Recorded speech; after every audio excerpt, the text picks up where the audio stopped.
Avant de commencer, Gérald et moi, on se demandait si on allait faire une méditation. Voilà, c'est fait.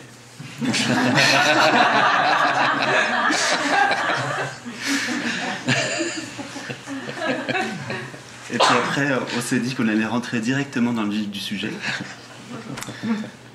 Le vif du sujet. Tout à l'heure, je regardais l'horloge et je voyais la petite aiguille bouger comme ça. Et ça m'a rappelé un souvenir de quand j'étais petit où je regardais en classe ma montre. J'étais très attentif en cours. Je regardais tout le temps ma montre. Et en fait, c'est pas que je m'ennuyais en cours, c'est surtout qu'en regardant la petite aiguille de la montre, je me disais, comme c'est marrant, on appelle ça le temps, et on dit qu'il y a un temps qui évolue, mais moi je me sentais pas bouger dans le temps. Je sais pas si ça fait ça à tous les enfants. Je sais pas si vous vous rappelez quand vous étiez petit et que vous regardiez l'horloge et que vous regardiez ça, les adultes vous ont dit c'est le temps qui s'écoule, puis pour vous ça résonnait pas. Là je regardais le téléphone, on voit des chiffres et on appelle ça le temps. Dans le vécu direct, c'est juste des chiffres quoi. Donc en fait il n'y a pas réellement de temps qui s'écoule. Donc qu'est-ce qu'on attend ?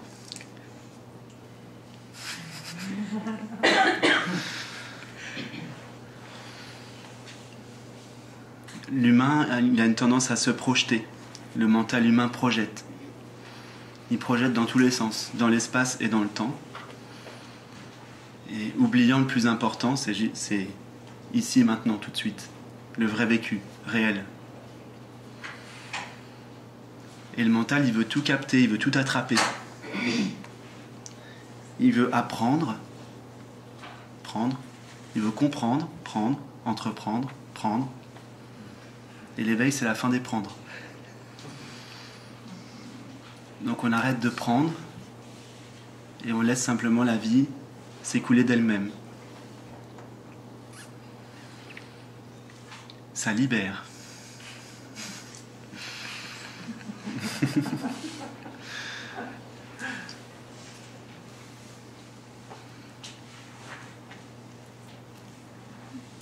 Pendant des années, il y a un personnage qui se construit depuis l'enfance par rapport à ce qu'on nous a dit, ce qu'on nous a dit de faire, ce qu'on nous a dit au niveau comportement, comment on doit agir, comment on doit parler, comment on doit interagir. Et tout ça, petit à petit, ça crée des barrières, des frontières. Tout le monde crée ses petites barrières, ses petites frontières, et à un moment donné, il y a des confrontations.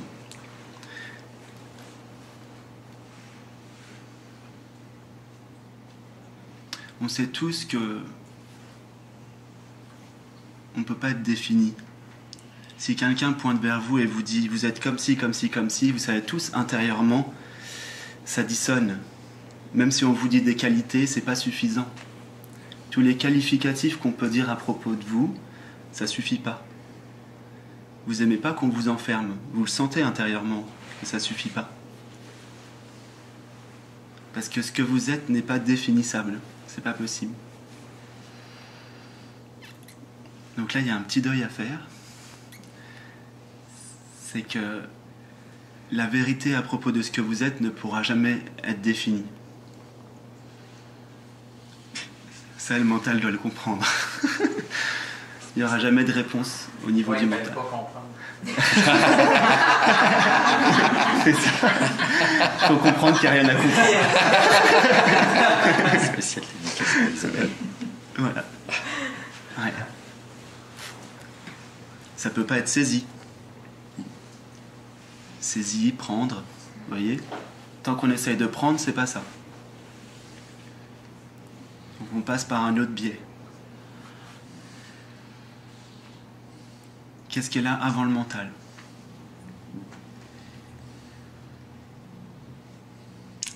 La joie qu'il n'y a pas beaucoup de pensées en vous, c'est plutôt cool. C'est cet espace-là qui est intéressant. C'est là où on doit focuser. Je ne sais pas si ça se dit en québécois. Oui. Oui. Ouais.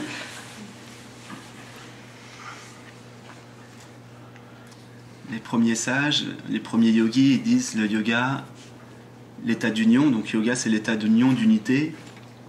C'est l'arrêt des fluctuations, l'arrêt des ondes du mental. Et lorsqu'on arrête de suivre les fluctuations du mental, ce qui se révèle automatiquement, c'est ce qui est permanent, ce qui est stable.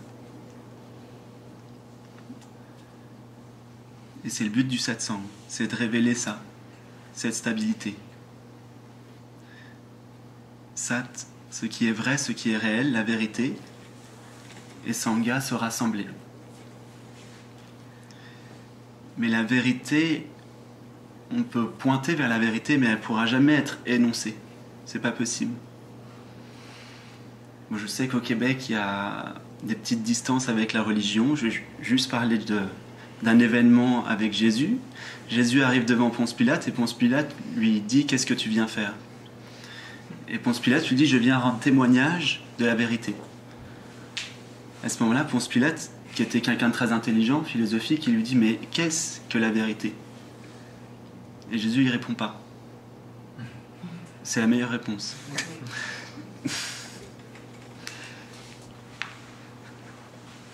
La même histoire en Inde avec Mahananda Mahi. En Inde, on appelle l'absolu Brahman. Et il y a quelqu'un qui pose la question à Mahananda Mahi, mais qu'est-ce que Brahman?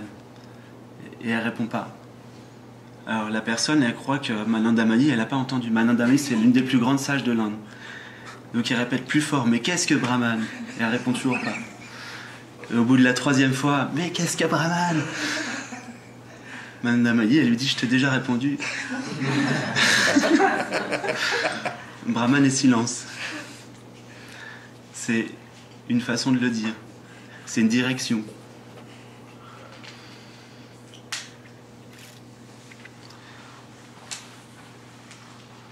Il y a quelques petites choses qu'on peut à peu près appréhender et qui ne fluctuent pas.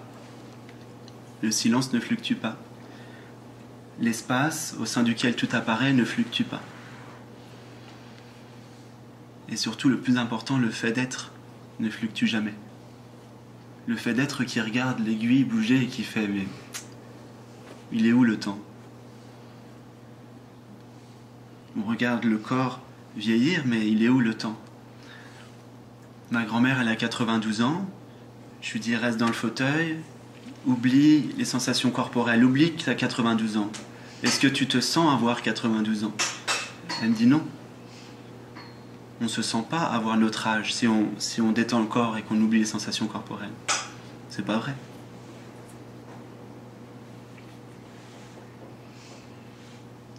Être ne vieillit pas.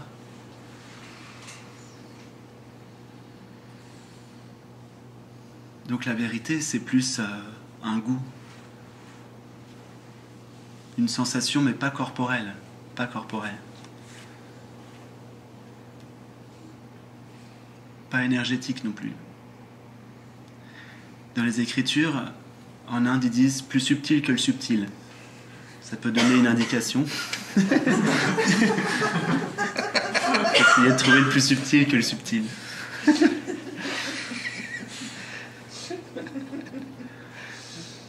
Des fois, on me dit, il n'y a rien. Là, on commence à toucher ce qui est intéressant. C'est qui est là pour en témoigner. S'il n'y a rien, il n'y a plus de corps, il n'y a plus personne, il n'y a plus de personnalité.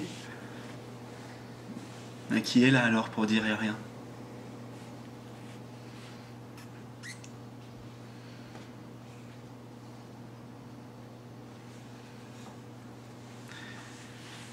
L'intérêt de trouver ça, c'est qu'après on est libre de tout ce qui peut se passer dans le monde des perceptions. Ça ne veut pas dire qu'on ne goûte pas ce monde, qu'on ne savoure pas ce monde, qu'on ne vit pas une vie humaine pleinement. Ça veut juste dire qu'on a arrêté de vivre à partir de l'idée d'être une personne, qui a quelque chose à défendre, à revendiquer, à prouver, à porter, à prendre.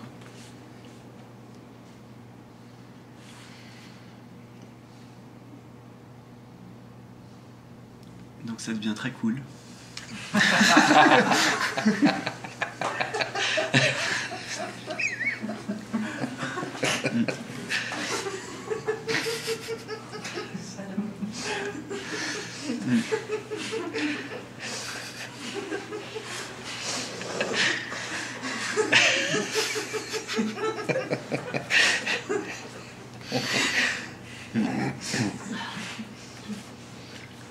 Je me souviens quand j'étais en recherche, c'était vraiment très très très prenant. Hein. Je rigolais pas beaucoup moi sur le chemin.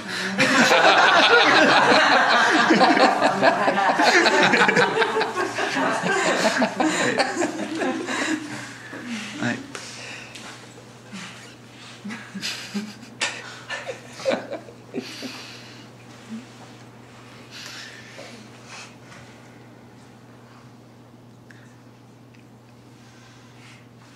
Par contre, après, on rigole parce qu'on se rend compte tout ce qu'on a fait pour rien, tout ce qu'on a cherché pour quelque chose qui était déjà là. Comme tout à l'heure, tout le monde était bloqué devant la porte et la clé, elle était sous le paillasson devant la porte. C'est exactement ça. C'est pareil.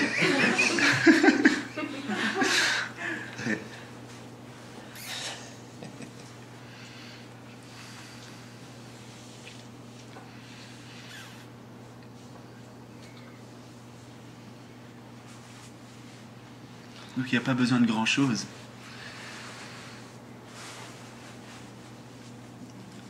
Si déjà on ressent ne serait-ce qu'un tout petit peu le calme sous-jacent derrière toutes les perceptions,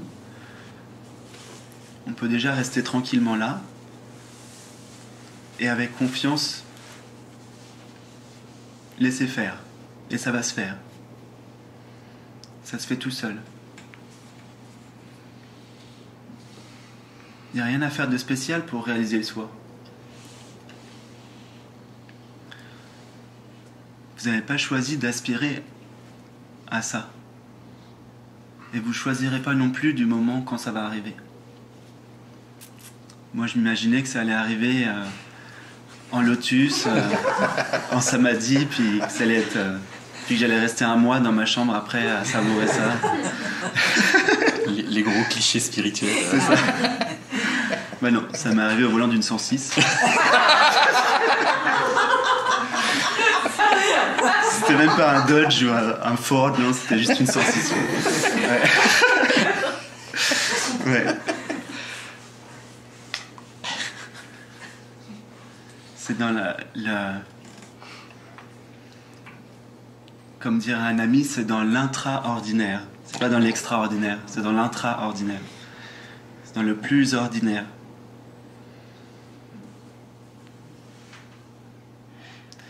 Après, vous regardez les bulles de savon quand vous vous lavez les mains, c'est comme si c'était la première fois. Vous avez peut-être oublié quand vous étiez petit à quel point c'était important une bulle de savon. Non, vous ne vous rappelez plus. Comment la conscience, elle s'émerveillait juste devant une bulle de savon ou un grain de sable qui brille.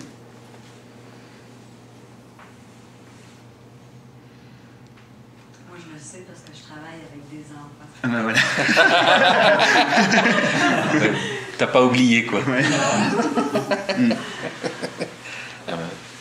bonheur des enfants, c'est de péter les bulles. C'est ça.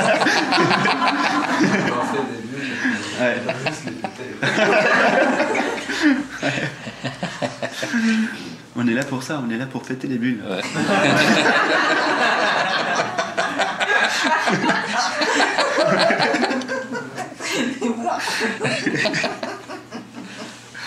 Ouais. Je suis sûr que même un petit chien, tu lui fais des bulles, il veut péter les bulles aussi. Tout ce qui n'a pas de mental, ou a moins de mental, joue avec tout. Parce que la conscience est par nature jeu, elle joue en permanence. Et tout est émerveillement pour elle. Il n'y a pas de différence. Tout peut être goûté, tout peut être savouré. Et ça peut se faire dès maintenant. Il n'y a pas besoin d'attendre une hypothétique réalisation pour pouvoir goûter pleinement chaque chose. chaque perception, chaque sensation. Si possible, sans coller d'étiquette par-dessus. Parce que ce qui nous prive de la saveur des choses, c'est qu'on met des étiquettes par-dessus. C'est juste ça.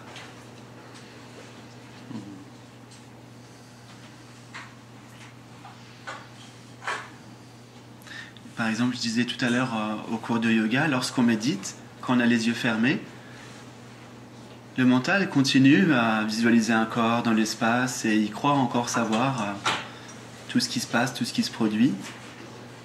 Mais si déjà on enlève l'étiquette de moi qui médite dans un espace et qu'on est dans le ressenti direct, c'est plus la même chose.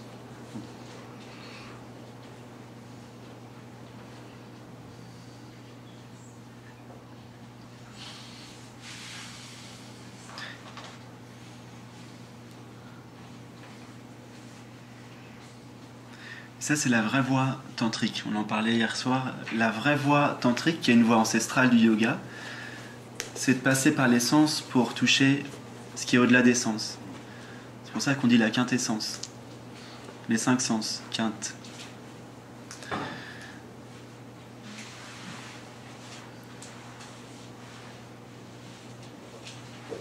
Et tout ce qui est perçu en fait dans cet univers, c'est qu'un jeu de vibrations. Il n'y a que des vibrations qui dansent. C'est tout.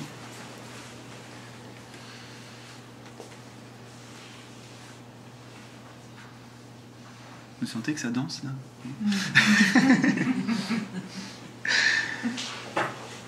Même ce qui paraît immobile, ça danse. Ça, c'est au niveau de la manifestation. Mais par contre, ce que vous êtes vraiment, la conscience qui perçoit cette danse, elle ne fluctue pas. Elle ne fluctue jamais.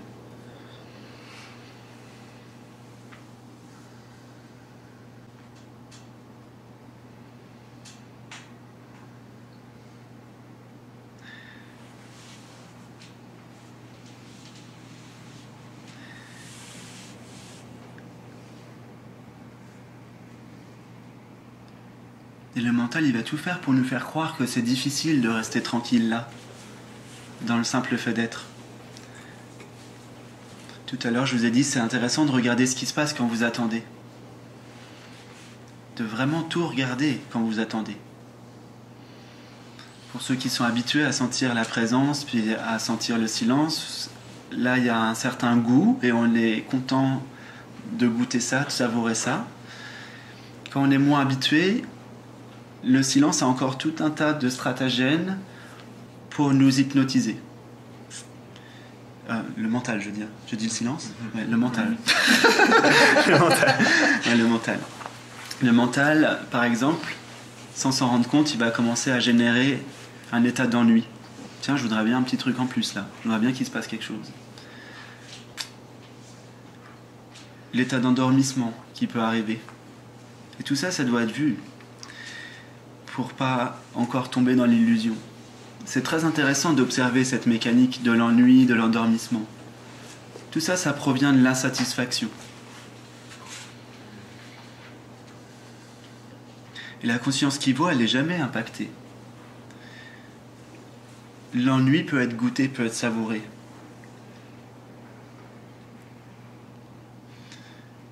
L'endormissement peut être goûté. On peut être pleinement présent pendant que le corps s'endort.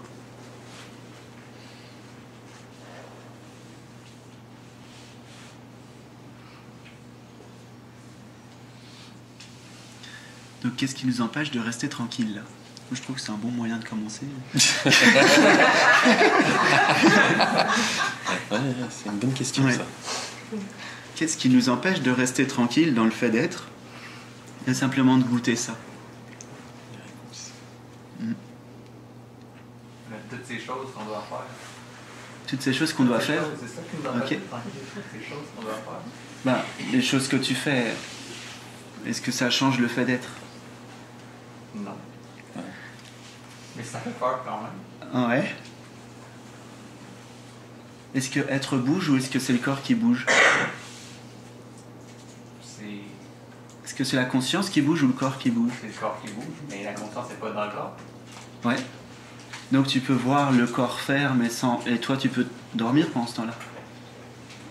Tu peux te reposer pendant que le corps bouge. Oui. Donc il est où le problème? Je sais pas. A priori, il n'y en a pas. Ouais. On dit, les sages de l'Inde, ils disent, c'est en voyant l'action dans l'inaction et l'inaction dans l'action qu'on est en yoga. C'est-à-dire qu'on est en union. C'est pendant que tu agis, il y a forcément un point qui ne bouge pas en toi. Pour que tu marches, il faut forcément qu'il y ait un sol immobile. Pour que tu vois un film sur un écran, il faut forcément qu'il y ait un écran blanc qui bouge pas. Donc tu peux tout faire à partir de cette immobilité. C'est simplement ne pas se laisser happer par le corps qui bouge. Parce que là, c'est fatigant.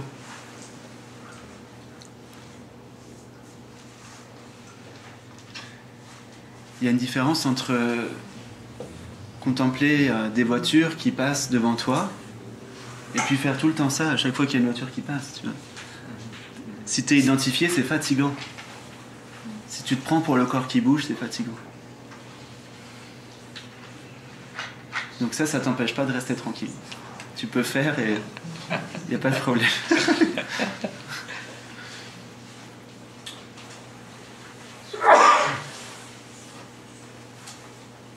Qu'est-ce qui pourrait encore empêcher de rester tranquille?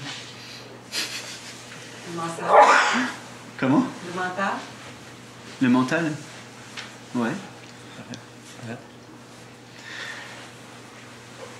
Le mental, tu le vois, tu vois les pensées.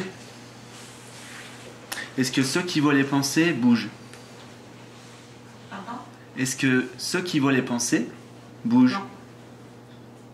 Donc, qu'est-ce qui t'empêche de te reposer pendant que le mental bouge?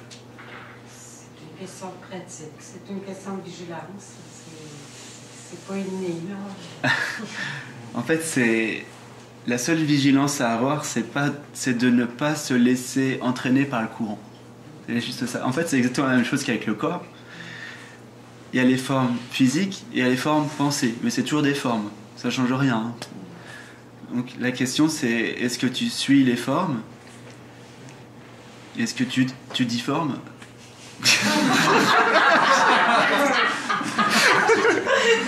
Tu commences à faire fort.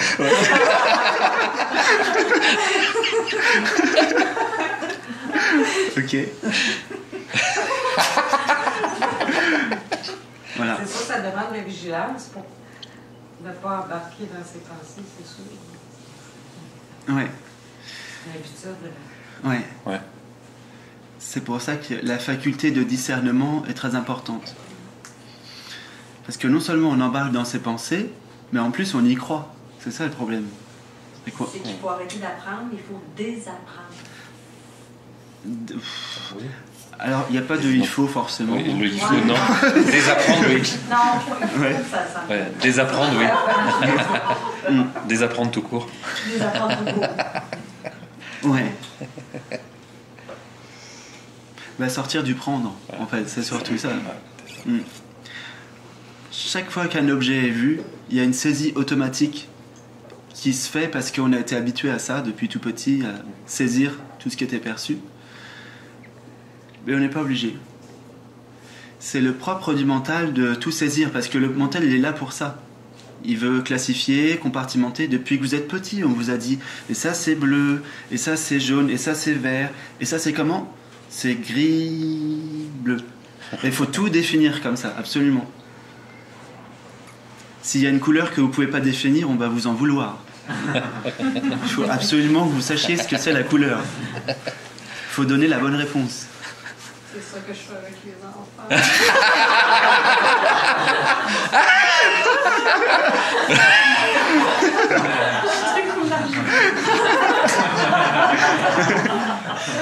En même temps, t'es dans le relatif. Ouais. T'es en même temps dans le relatif. Oui, bah oui. Tu vois, bah, On a un rôle à jouer aussi. bon, si tu restes consciente, tu joues avec ça, quoi. Tu vois. Oh oui. Ouais. Dans le satsang, on sort de ce mode. Il n'y a plus de questions-réponses. Ultimement, il n'y a plus de questions, il n'y a plus de réponses. La question, ce sera toujours mental, et la réponse, elle sera toujours mentale. Donc faut voir ce qui est avant ça, ce qui est là avant. Et même l'insatisfaction, elle est mentale. C'est une croyance du mental. Si vous pouviez enlever ça maintenant, ce serait terminé. Il n'y aurait plus rien à faire d'autre. Mais pour qu'une illusion soit vue comme illusion, elle doit être d'abord reconnue. Quand on vous montre un tour de magie, au début, vous vous doutez bien qu'il y a un truc. Mais tant que vous n'avez pas vu le truc, vous êtes encore impressionné, on va dire.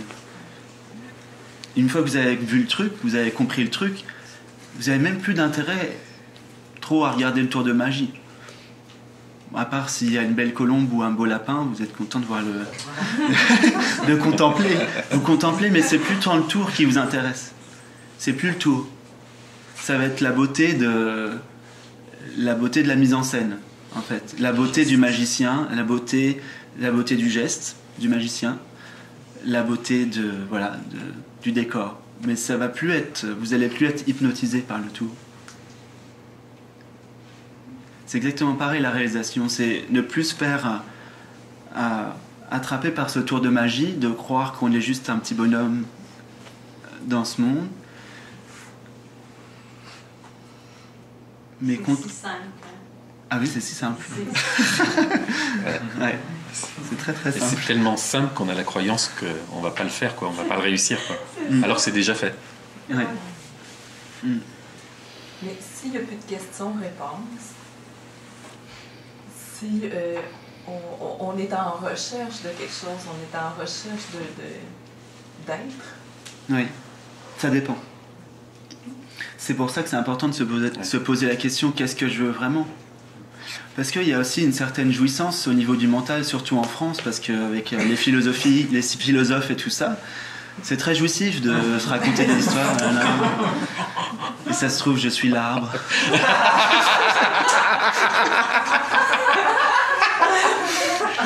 Comment ça fait d'être un arbre? Ouais. Mais il faut savoir si on veut vraiment percer à jour la vérité ou juste rester au niveau de la jouissance mentale. Il n'y a pas de problème avec la jouissance mentale, ça peut être marrant, mais il y aura toujours souffrance à la clé, quoi. C'est ça le truc. C'est pas un concept qui libère, c'est pas suffisant.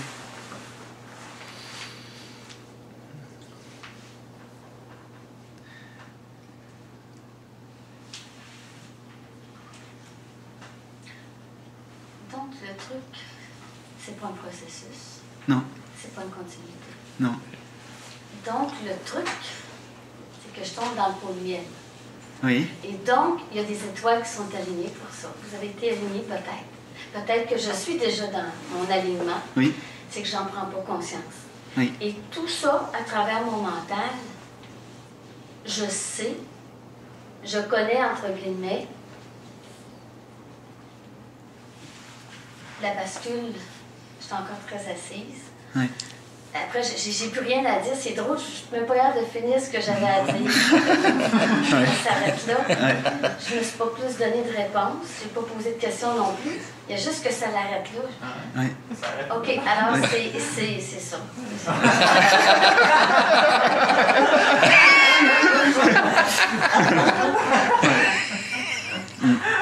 Ouais. Et c'est ça. Ah ouais, c'est ça. C'est, comme on disait tout à l'heure, c'est ineffable, quoi. On ne peut plus en parler à un moment donné. Oui. Ça sort même plus, là. Mais non, hein. Tu peux même pas mettre de nom dessus, donc... Les mots sortent plus, là, plus de la tête. Mais je dis pas rien d'autre, là.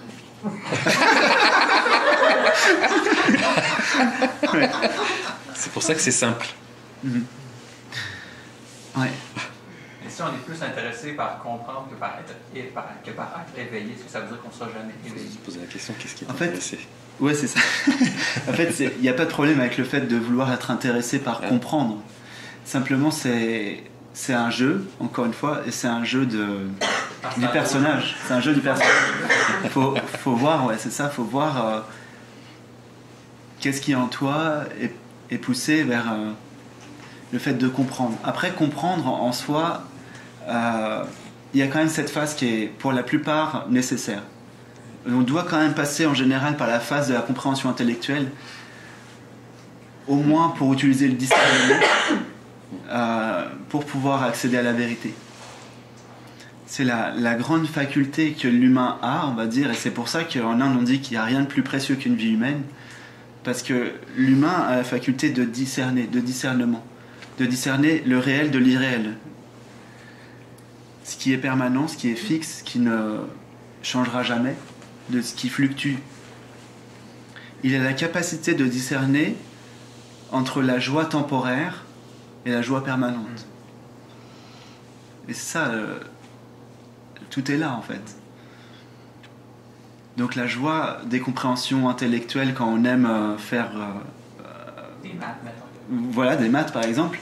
C'est une joie encore humaine, il n'y a pas de problème avec ça. Hein. On peut avoir des joies humaines, on peut faire plein de trucs. Non, il n'y a aucun problème. On a encore des joies humaines. Hein. Ouais. Mais c'est juste que savoir qu'il y a une autre joie sous-jacente à ça et qui est, elle, permanente, qui ne fluctue pas, qui est stable. Et elle est sans identification. Oui. Elle a tellement besoin de rien qu'elle a même plus d'arguments à avancer pour se justifier elle-même. C'est pas évident de parler. Mais c'est compliqué.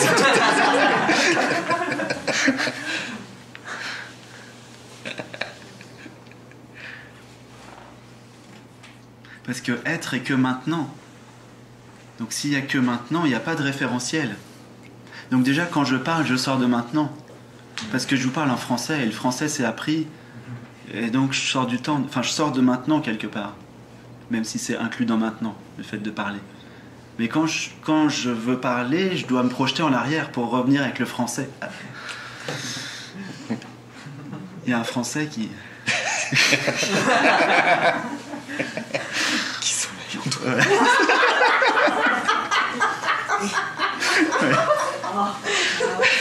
Ouais.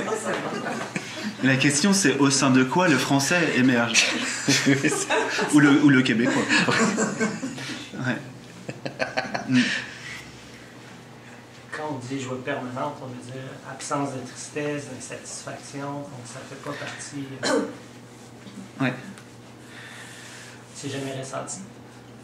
Est-ce qu'on peut pas dire la joie à travers la tristesse? Non, là il y a dualité. Mais joyeux de vivre la tristesse quand même. Là ça crée une dualité en fait. Mais c'est les deux en même temps. En fait... Tu peux avoir conscience des deux en même temps. Oui. Mais la joie permanente, elle fluctue pas. Donc il y a que la joie en fait. Ouais. Il y a rien d'autre quoi. Il y a que la joie. En fait, pour comprendre ça, il faut prendre, par exemple, on peut prendre une métaphore. Et, souvent, j'ai des élèves en cours de méditation, ou même en satsang, ça m'arrive, on me dit, mais comment la conscience absolue, qui est toute joie, qui est tout amour et toute paix, elle est capable de faire un monde comme ça, avec la tristesse, la guerre, la souffrance, etc. Et moi, de répondre, mais comment toi, qui es la conscience absolue, la joie, l'amour et la paix, tu trouves tant de plaisir à aller voir des films où il y a la guerre, la souffrance et la tristesse et les histoires romantico-romantiques où tu es contente de pleurer parce que l'héroïne, elle est morte congelée. Tu vois, c'est...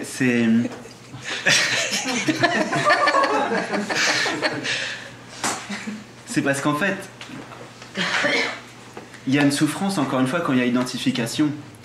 Mais on aime tant aller au cinéma parce qu'on sait qu'on est dans le fauteuil et qu'on n'est pas touché. Mais c'est la même chose, la conscience est libre de toutes les émotions, mais elle aime se goûter à travers toutes les expériences. Tout comme t'aimes bien voir un film mélodrame. Peut-être pas toi, mais ou autre chose, tu vois. T'aimes bien voir un film d'action ou un film... La conscience n'est pas touchée par les émotions. Non. Non. C'est une joie pure, puis elle observe des choses. Oui. C'est un grand mot, là, je comprends. Oui, bien sûr. Oui, oui, tout à fait. Ça, ils peuvent danser en elle, il peut pas...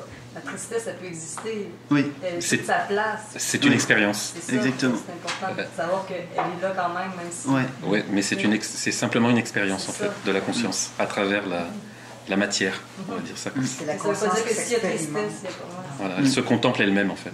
Parce que ça, c'est le support de, entre guillemets, de manifestation qui permet justement à la conscience de pouvoir se contempler elle-même. Alors tout est possible, hein. Tout peut être expérimenté, tout peut être, entre guillemets, vécu, hein. Tout. Oui, mais c'est ça, parce que des fois, on peut penser que si on est touché à ce qu'on est profondément, la tristesse ne peut plus danser en nous, la colère. Mais c'est faux, ça. Ça peut continuer à exister, mais c'est juste que c'est plus saisi. Mais Oui, c'est est-ce plus- que ça n'existe plus du tout? Ah ben, là, il n'y a plus de notion d'existe ou n'existe pas, parce que tout ne fait qu'un en fait. Il n'y a pas de truc indifférencié. Il peut y avoir la tristesse, tout ça. Elle n'est pas affectée en tout cas, la conscience. Elle ne peut pas être affectée. C'est pas possible. Donc même à l'intérieur, au plus profond de toi, tu ne peux pas être touché.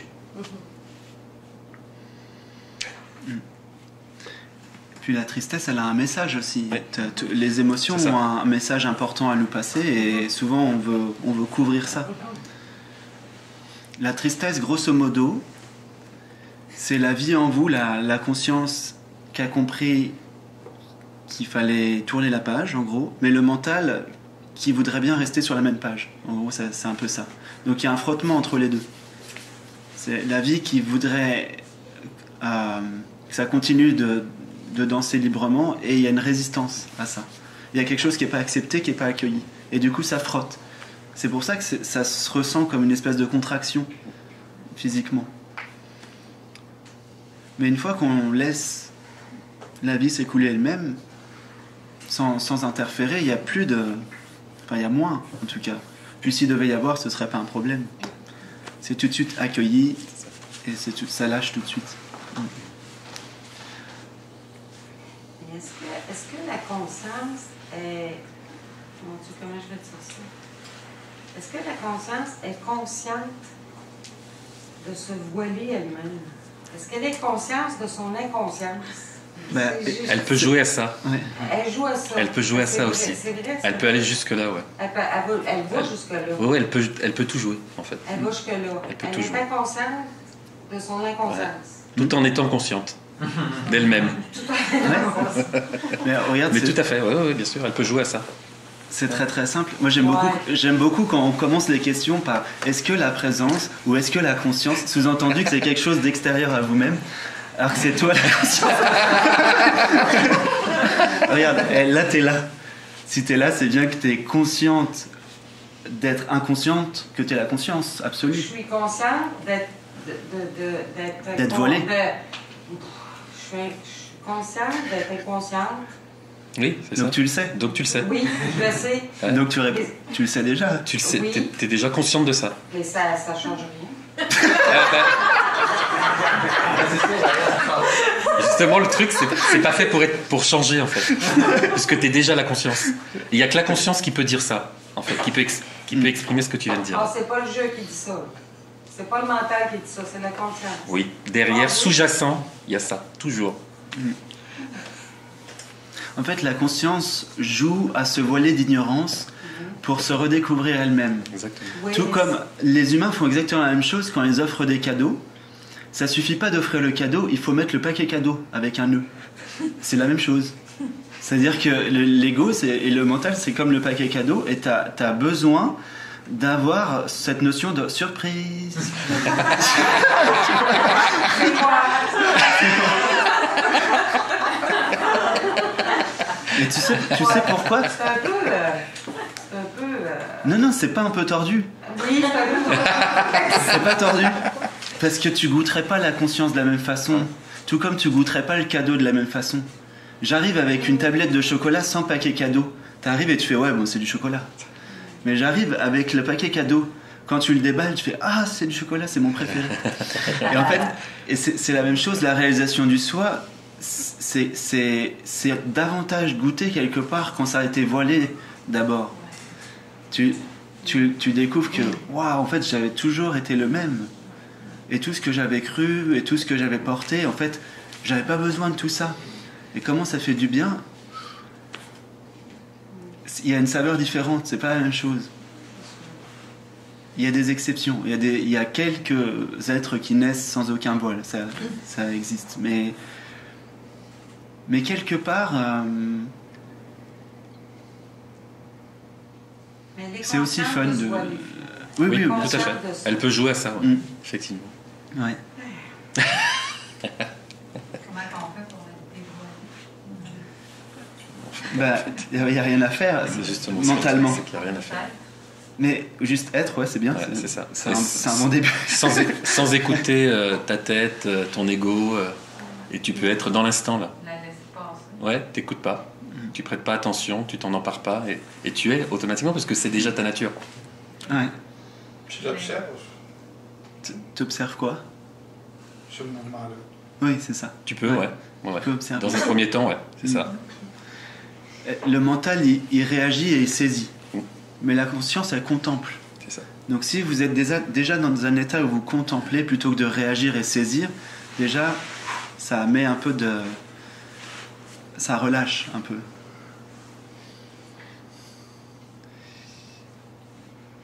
Il y a une boussole ici. À chaque fois qu'il y a une insatisfaction, c'est que ça vous dit non, c'est pas là, faut retourner au nord. Faut se remettre dans la bonne direction. Et souvent, il faut pointer dans beaucoup de directions pour trouver le nord. Voilà, il y a plein d'expériences. Pour la majorité des chercheurs, on fait beaucoup d'expériences, jusqu'à finalement, c'est comme si on en avait marre de toutes les expériences. Comme si l'expérience elle-même ne nous intéressait plus, quelle que soit l'expérience.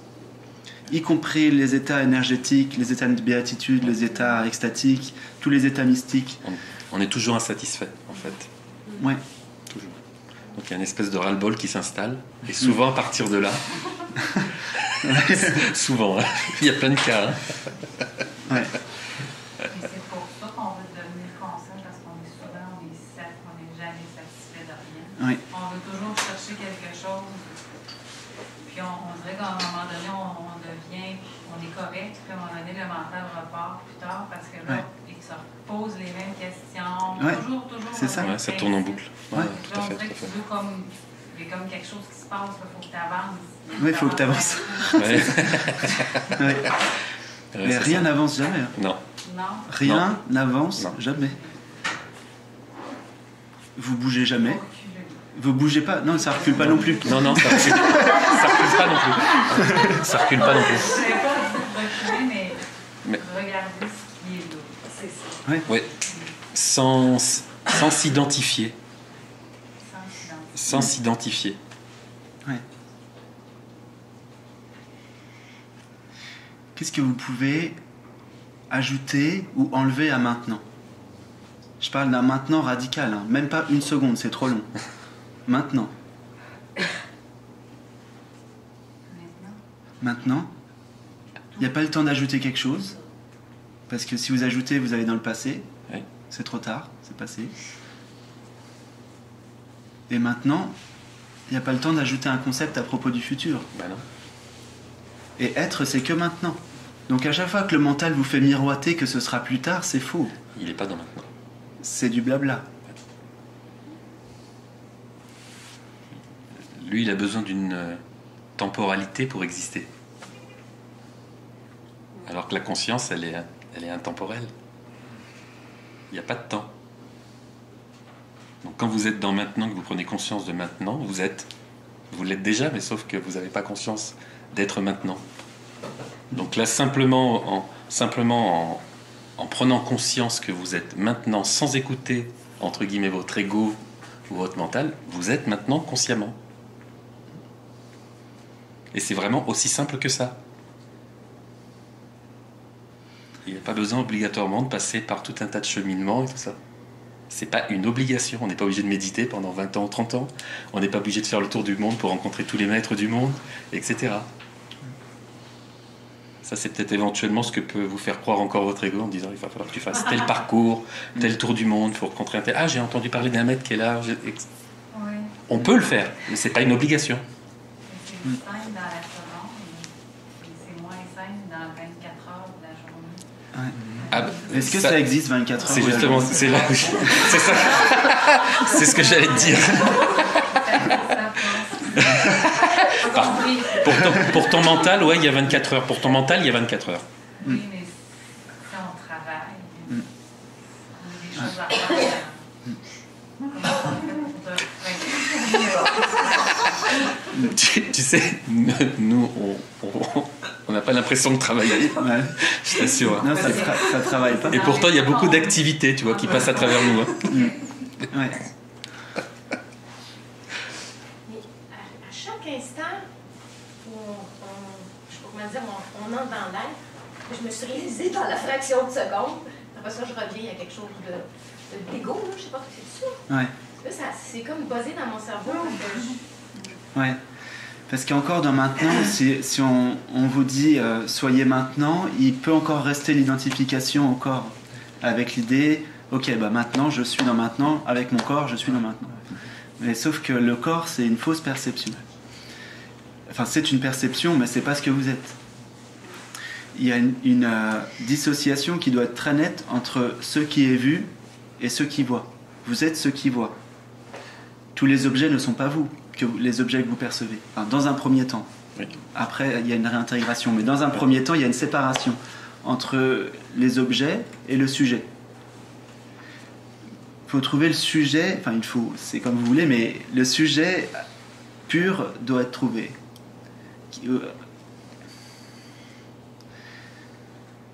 On dit je suis le corps. Il y a un renouvellement cellulaire tous les 7 ans. C'est-à-dire que là, il n'y a aucune de vos cellules dans le corps qui était là il y a 7 ans. Alors vous étiez où il y a 7 ans, si vous êtes le corps? Vos cellules dans 7 ans, elles seront toutes mortes, les cellules actuelles là. Donc vous serez où? Mort. Le corps est mort, ouais. Après on dit je suis le mental, je suis les pensées. Dans l'état de sommeil profond, il n'y a aucune pensée. On le sait, au niveau du cerveau, c'est vraiment... Donc ça veut dire que vous disparaissez dans l'état de sommeil profond. Est-ce que vous n'existez plus? Est-ce que vous n'êtes plus dans le sommeil profond?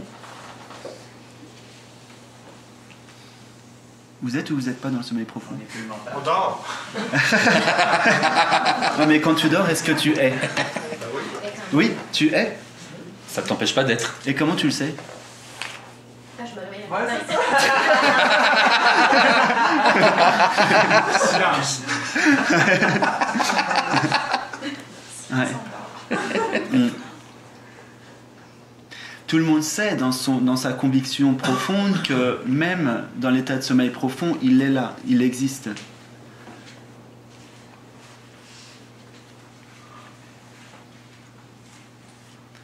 Ça veut dire que ce que vous êtes est antérieur à toutes les pensées, au corps, à toutes les perceptions. Et y compris à la non-perception. Parce que si vous dites je suis inconscient, il y a une conscience pour dire je suis inconscient. L'inconscience, c'est encore un état vu. Donc qu'est-ce qui est là avant que tout apparaisse? Ça veut dire qui je suis avant José. Oui, exactement. Qui je suis avant d'être ovulé. Oui. Ovulé et l'ovulation... L'ovulation, le sperme, voyons, Seigneur. Ouais. La fécondation. Oui, oui. Ouais. Qui je suis avant la fécondation.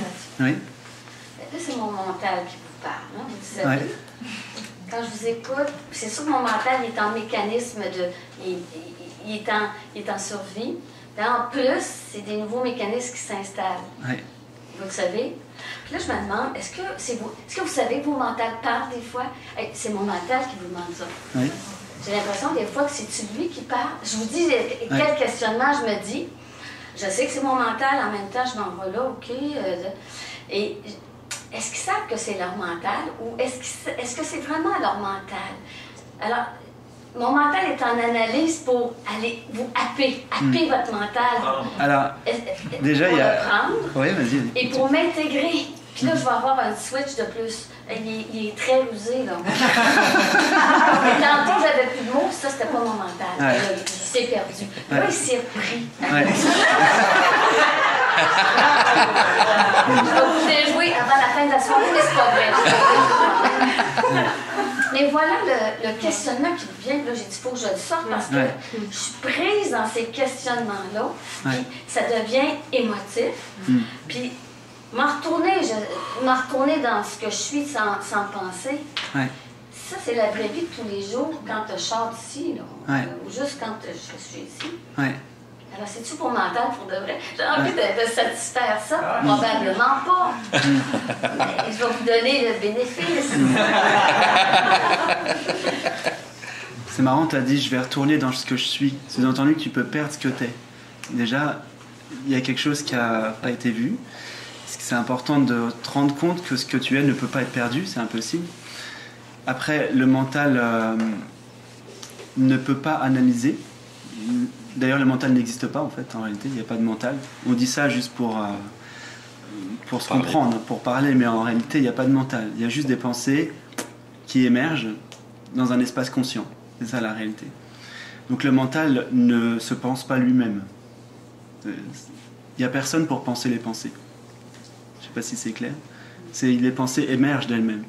Il n'y a aucune pensée que tu crées volontairement. Comme je dis souvent à Satsang, dis-moi la prochaine pensée qui vient. Tu peux pas, voilà. Tu peux pas. Et souvent même, il n'y a même pas de pensée à ce moment-là. Tu sais pourquoi il n'y a pas de pensée?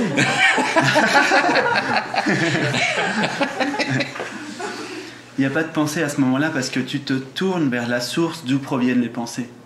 Il n'y a pas de pensée quand je te dis dis-moi quelle est la prochaine pensée qui vient, parce que tu te tournes vers la source d'où proviennent les pensées. Et la source est sans pensée. Donc pour ceux qui aiment bien méditer dans le silence, il suffit juste de vous demander d'où viennent les pensées. Vous allez, la prochaine pensée qui vient, vous allez voir que le mental n'est pas... C'est radical.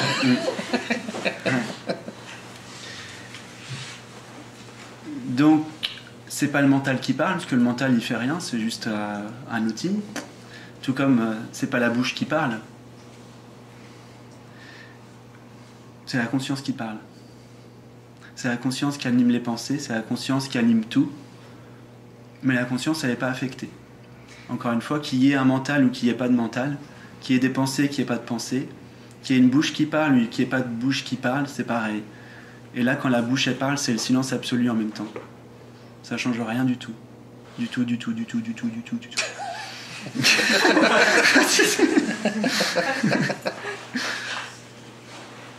Et je quitte jamais qui je suis, même quand il y a un mental branché ou un mental débranché, un mental surexcité ou un mental calme, ça change rien. Et le corps, il peut faire n'importe quoi, ça change rien. Il n'y a plus besoin de jouer le rôle du spirituel qui se met dans telle posture et puis qui fait telle chose pour correspondre à une conscience pure. Non. Il n'y a pas besoin de cette étiquette-là. La conscience, elle est pure de fait, quel que soit ce que vous faites. Il n'y a pas besoin de l'étiquetage méditatif ou spirituel ou d'avoir un comportement qui calque bien avec le personnage spirituel. Mais si tu dis que le mental n'existe pas, puis c'est la conscience qui nous fait parler, qui nous fait penser, Oui. pourquoi qu'elle nous dit ça? Pourquoi qu'elle nous fait dire ces mots-là? Alors en fait, c'est pas... En fait, le mental, il faut juste comprendre comment il fonctionne. C'est un outil qui sert dans ce monde-là et c'est un programme. C'est comme un ordinateur en fait. Vous mettez les programmes que vous voulez. Souvent, en Inde, on dit qu'avant de réaliser le soi, il y a une étape intermédiaire, c'est de déjà remettre à jour le programme. Arrêter de croire en ses pensées négatives. Donc, à chaque fois qu'il y a une pensée négative qui vient, je peux pas, je suis pas capable, on l'enlève et on met une autre pensée à la place. Je peux, je suis capable. Le mental, on le programme comme on veut. Le mental, c'est pas vous. Vous êtes la conscience. Vous pouvez programmer comme vous voulez l'outil du mental. C'est pour ça que vous avez une capacité créatrice infinie. Vous avez une capacité de possibilités, un éventail de possibilités infini. Mais souvent, on se restreint aux pensées. Et sauf que les pensées, elles sont jamais neuves. C'est des programmes. Il n'y a pas d'inspiration qui vient du mental. L'inspiration, ça vient toujours d'ailleurs. À partir du moment qu'on dit des pensées plus positives, il faut vraiment être à l'écoute de soi et vraiment en soi pour Ouais. vraiment voir.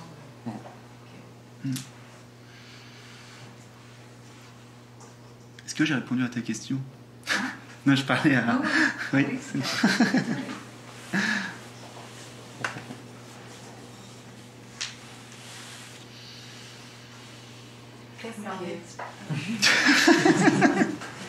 Qu'est-ce qui est affecté? Qu'est-ce qui souffre? Voilà. Ah, c'était la même question que tu voulais poser. Ah, voilà, tu vois. Comme quoi on est qu'un. Hein.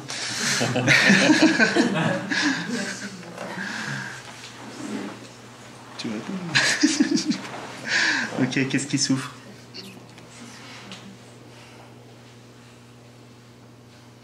T'as vraiment l'impression de souffrir?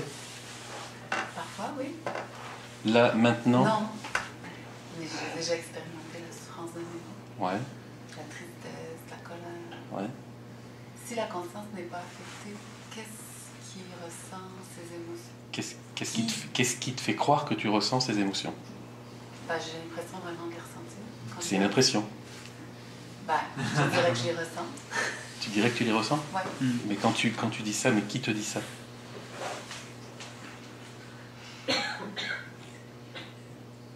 Je ressens la souffrance.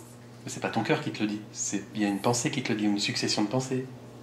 Et après, non, ça peut se stigmatiser dans le... Ouais, mais ça se stigmatise dans le corps après. Ouais. Éventuellement, par exemple dans le corps ou autrement.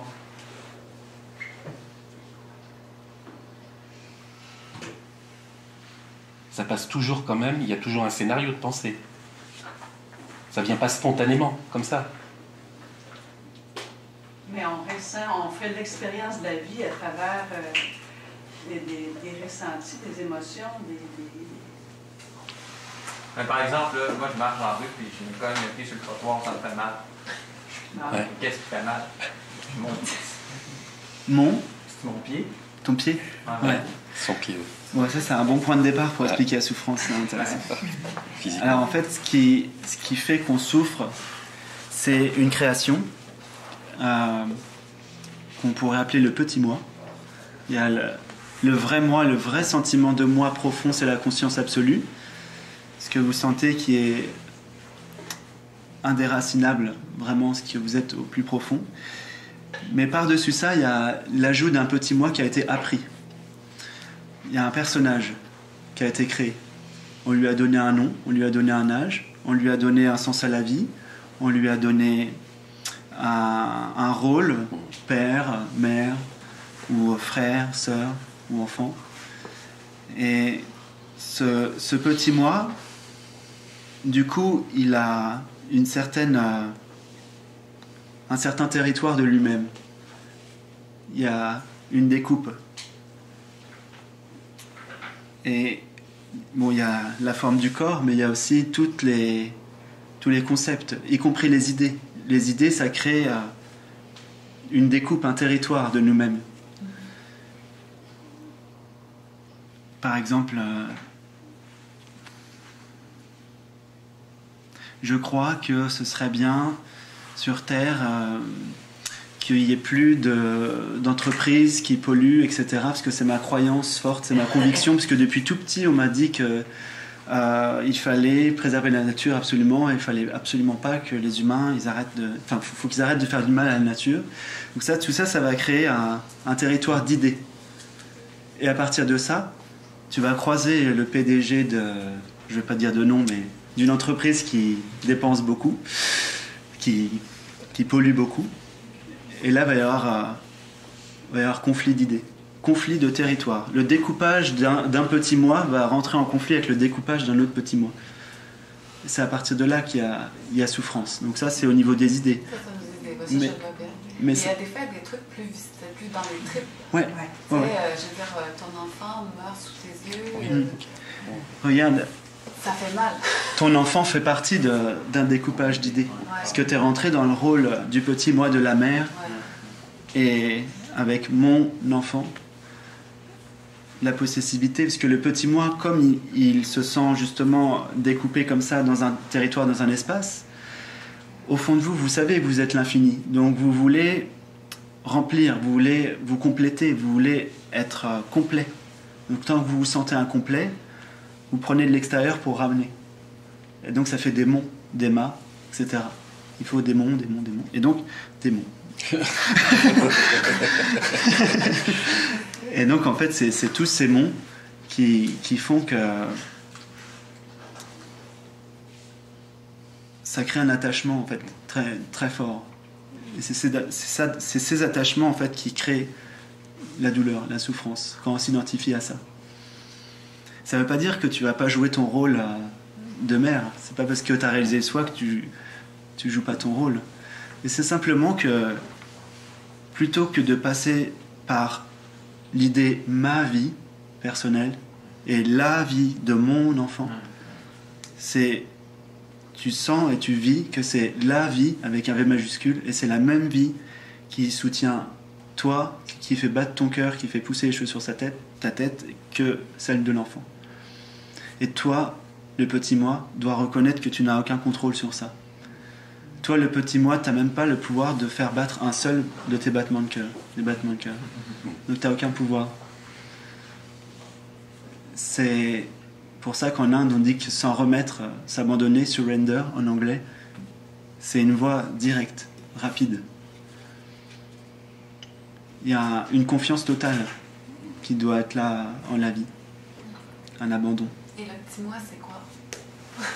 Le petit moi, c'est l'idée que tu as d'être une personne. D'être limité, etc. C'est seulement une idée. Ouais. Seulement une idée. Moi n'est qu'une idée apprise et crue vraie. Mais quand on ressent la souffrance, c'est plus qu'une idée, souvent. Mais tu sais, je vais te donner un exemple simple. J'avais une amie qui a vécu au Liban et qui a connu la guerre, qui a vu même ses amis, des gens de la famille mourir devant elle. Et tout ça. Et comme la douleur devenait tellement forte et tout ça, il y a quelque chose qui a surgi en elle. Et au plus profond d'elle, elle s'est dit, mais si je me disais que c'était pas ma famille, pas mes amis, pas tout ça, qu'est-ce que ça donnerait? Mais elle était au milieu tu vois, il y avait des tirs partout, tout le temps. Elle-même, elle a été blessée, enfin bon, bref. Elle a réussi en fait à placer ça en elle, elle sait même pas comment. Et à partir de là, elle a vu les choses comme si qu'elle était vraiment une espèce d'observatrice des choses. Elle s'est rendue compte qu'elle souffrait plus. Ça faisait parce qu'à l'époque, quand elle voyait disparaître les gens, elle avait des maladies qui se déclenchaient dans le corps parce que c'était trop de souffrance, elle pouvait pas gérer. Elle a réussi à le faire, elle sait même pas comment ça a fonctionné. Et à la suite de ça, en fait, elle a réalisé le soi. Parce que elle disait toujours, c'est ma famille, mes enfants. Tu vois, c'était comme une possession, donc, mais c'était complètement illusoire. Il n'y a rien qui lui appartient en fait. Et là, à chaque fois, elle a pris conscience que c'était uniquement sa tête quelque part qui lui disait entre guillemets une succession de pensées, des scénarios préconstruits, préétablis, tu vois, plein de choses comme ça. Et dès qu'elle a réussi en fait à placer ça en elle, elle sait même pas le fonctionnement, tu vois. Le processus, elle le connaît pas. Elle m'a expliqué ça, tu vois, tant bien que possible. Mais j'ai perçu en elle comment ça se passait. Elle s'est détachée totalement et elle a pu passer même des fois dans des rues où ça tirait. Il n'y avait plus de peur, il n'y avait plus de crainte, plus d'appréhension. Mais c'était incroyable, tu vois. Mais en fait, voilà. Et elle a réalisé le soi, en fait. Il y a eu un détachement total, un abandon total. En fait, c'est ça aussi. C'est qu'il y avait aussi elle me disait qu'elle a accepté, en fait, que les gens pouvaient mourir. Enfin, tu vois, disparaître devant elle. Elle-même pouvait mourir, etc. Et ça a mis fin à tout. Mais c'était, tu vois, c'est une expérience incroyable. Et au départ, elle s'est créée, ce petit monde-là. C'était dans sa tête. Hein. Ouais. Bien sûr, tout à fait. Puis elle l'a cru. Bien sûr, elle l'a complètement cru d'ailleurs. C'est ce qui fait qu'elle a réussi à se détacher. À partir du détachement. Complètement. Et pourtant, elle était dans un milieu extrême, si on peut dire. Tu vois, c'était vraiment... Tu l'inclus. Juste à se détendre, elle était tendue. L'inclus. Amoureusement. Et d'ailleurs, après, quand elle marchait dans les rues et qu'il y avait des snipers, après, une fois qu'elle a vécu ça, les gens se faisaient tirer dessus, recevaient des balles, elle ne recevait rien, ça ne lui est plus jamais arrivé. sûr. Mais rien. Elle est passée à un moment donné dans une rue, il y a eu une explosion, elle n'a même pas été affectée par un morceau de quelque chose, alors qu'il y avait plein de gens qui étaient morts au sol et tout ça, quoi. Elle, rien, quoi. C'est marrant parce qu'elle échappait à tout. Tu vois, il n'y avait plus de croyances, il n'y avait plus de souffrance, plus de croyances, plus de peur, plus de projection, etc., quoi. Mais est-ce que vous avez quand même ressenti de la compassion? Alors, elle avait de la compassion, mais elle n'était pas attachée à la compassion ou à sa compassion. Tu vois, ça faisait un tout, en fait. Peut-être qu'un jour, elle aura l'occasion de venir au Québec, ça serait bien qu'elle vienne vous parler de ça, quoi. Ça serait intéressant. Et au départ, le petit personnage, il s'est créé. Oui, c'est appris. Bien sûr. La conscience, bien sûr. Bien, tout à fait. Parce que c'est encore l'expérience de la croyance. Exactement. Ça peut passer. Oui, tout à fait. C'est la conscience qui s'expérimente. Oui, bien sûr. Ben, c'est le paquet cadeau.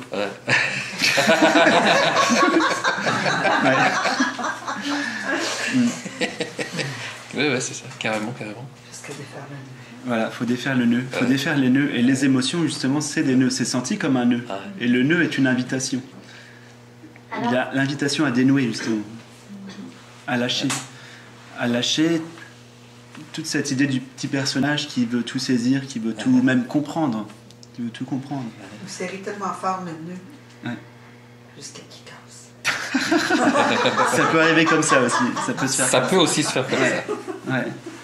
Quel cadeau je me fais, ou vous me faites, ou on se fait. On se fait. On se fait. Ok, Patricie, là, regardez comment ça sonne. Mon Dieu, je n'étais pas là, je vous le jure. D'être ici, hein, vous dites, on défait le cadeau, on se parle, on se comprend. Il y a beaucoup de compréhension, beaucoup de mots, beaucoup de mental. Non, compréhension mentale encore pour moi, je précise, ok, maintenant. Et voilà. Ça s'arrête là encore. Je cherche mon idée, ben puis là, je suis certaine que vous avez compris plus que... Et en fait, il y a aussi... Il y a... Souvent, quand on parle de détachement, tout de suite, le petit moi, il voit ça comme une expérience qui n'a pas l'air fun. Mais je suis sûr que la personne sur le champ de bataille, là, elle devait ressentir une grande joie à ce moment-là. Parce qu'en fait, c'est l'inverse. C'est à partir du moment... C'est un paradoxe. Plus vous êtes détaché, en fait, plus vous sortez de l'idée de moi, ma vie, et plus vous connectez à la vie. Et donc, au contraire, dans un premier temps, ça semble être un détachement. Mais après... La vie que vous percevez en vous, c'est pas une perception, la vie que vous goûtez en vous, vous savez, pas avec le mental, mais vous savez, c'est même pas du plus profond parce que ça veut rien dire, mais vous savez que tout est ça. Et quand j'ai écrit le livre avec Gérald, ça doit être écrit dans le bouquin, il m'a dit quand tu réalises le soi au bout du doigt, au bout de mon doigt, c'est une image, tu réalises la totalité en même temps. Et c'est exactement comme ça. Maintenant, c'est expliqué en physique quantique. Le point quantique, il y a un point d'être. Chaque point de l'univers a l'information de tous les autres points. Chaque point de conscience dans l'univers a l'information de tous les autres points et vit, goûte à travers tous les autres points. Et ça, c'est l'amour vrai. C'est pas un amour conditionné dans une seule direction. Depuis tout petit, j'ai jamais eu l'élan d'avoir des enfants et ça se présente pas. Mais intérieurement, je demandais, parce qu'à une époque, j'étais plutôt mystique, donc j'avais une relation avec Dieu. Avant de fusionner, avant l'union, il y a souvent une relation, donc on parle à Dieu. Et puis j'entendais souvent des voix, et là j'entendais à chaque fois, tu auras des milliers d'enfants. Et en fait, c'est vraiment comme ça que c'est goûté maintenant. Mais au point que c'est même plus que les êtres humains, c'est pas que les êtres humains, c'est quand je vois... Je sais pas si je vais parler de ça quand même.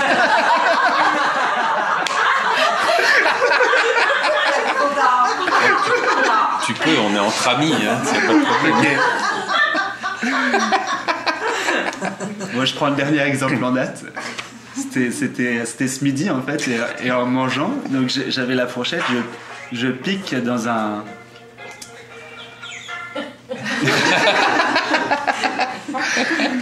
Je pique dans un chou brocoli et donc je regarde le chou brocoli et là je le vois brocoli. Hein. Oui, c'est ça, brocoli. Parce que nous en France, des fois on dit broncoli, mais c'est brocoli. Hein. C'est important. Et donc je regarde ce chou brocoli et là, c'est pas explicable avec le mental, mais c'est comme si c'est le même amour qu'une mère pour son enfant. C'est un amour absolu, total, inconditionnel. Et tu vois le brocoli comme si c'était toute la beauté de l'univers est dedans. Il y a tout dedans. Est-ce que tu avais faim? J'ai toujours peur.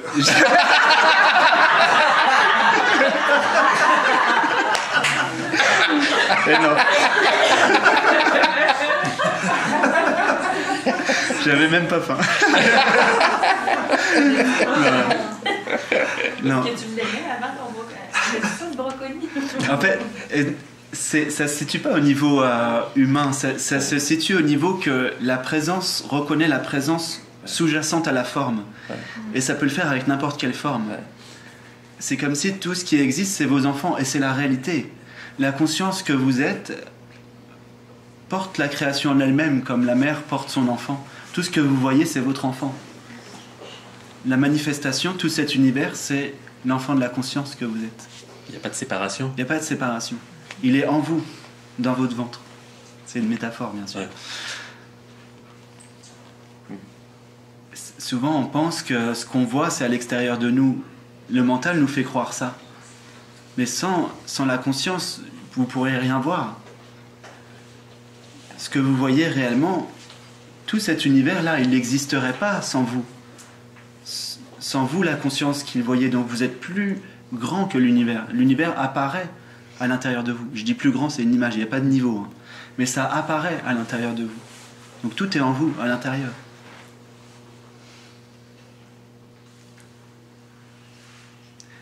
Il y a un son continu là.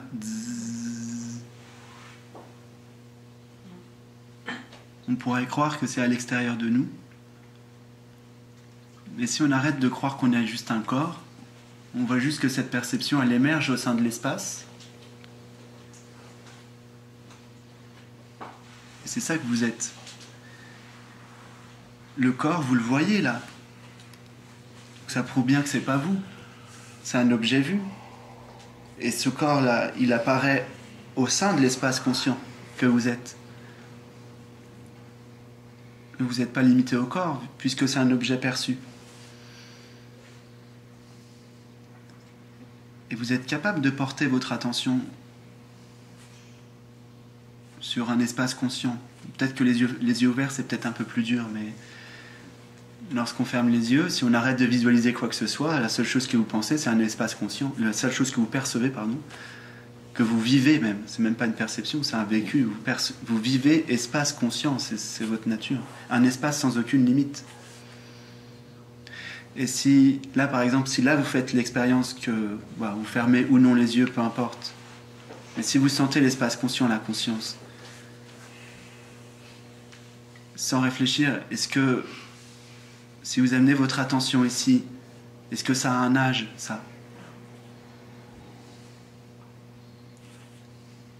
Est-ce que ça n'a pas toujours été là? Est-ce que ça peut tomber malade?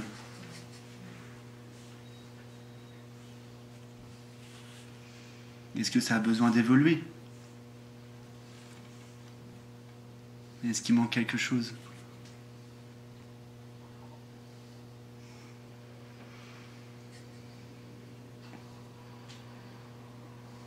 Pourquoi on cherche tant à évoluer? Parce que le mental, il s'est rebranché. Parce qu'on va toujours évoluer, qu'on va toujours... on est toujours en évolution, la race humaine est en évolution. Oui, la race humaine, c'est pas toi la race humaine. C'est un objet vu, la race humaine. C'est une perception, c'est vu. Toi, t'es le sujet qui voit. Ça évolue pour jouer. La conscience, elle joue.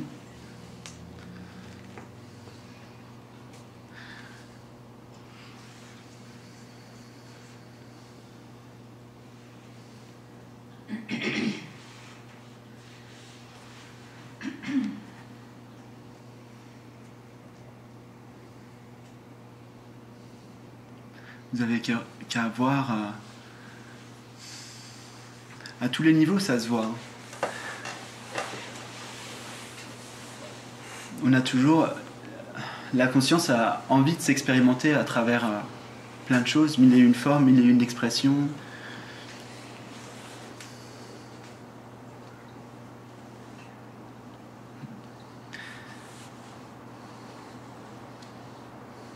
Mais ça pourrait pas exister s'il n'y a pas quelque chose qui évolue pas, justement. C'est toujours la même chose. Pour qu'il y ait du mouvement, il faut quelque chose qui bouge pas.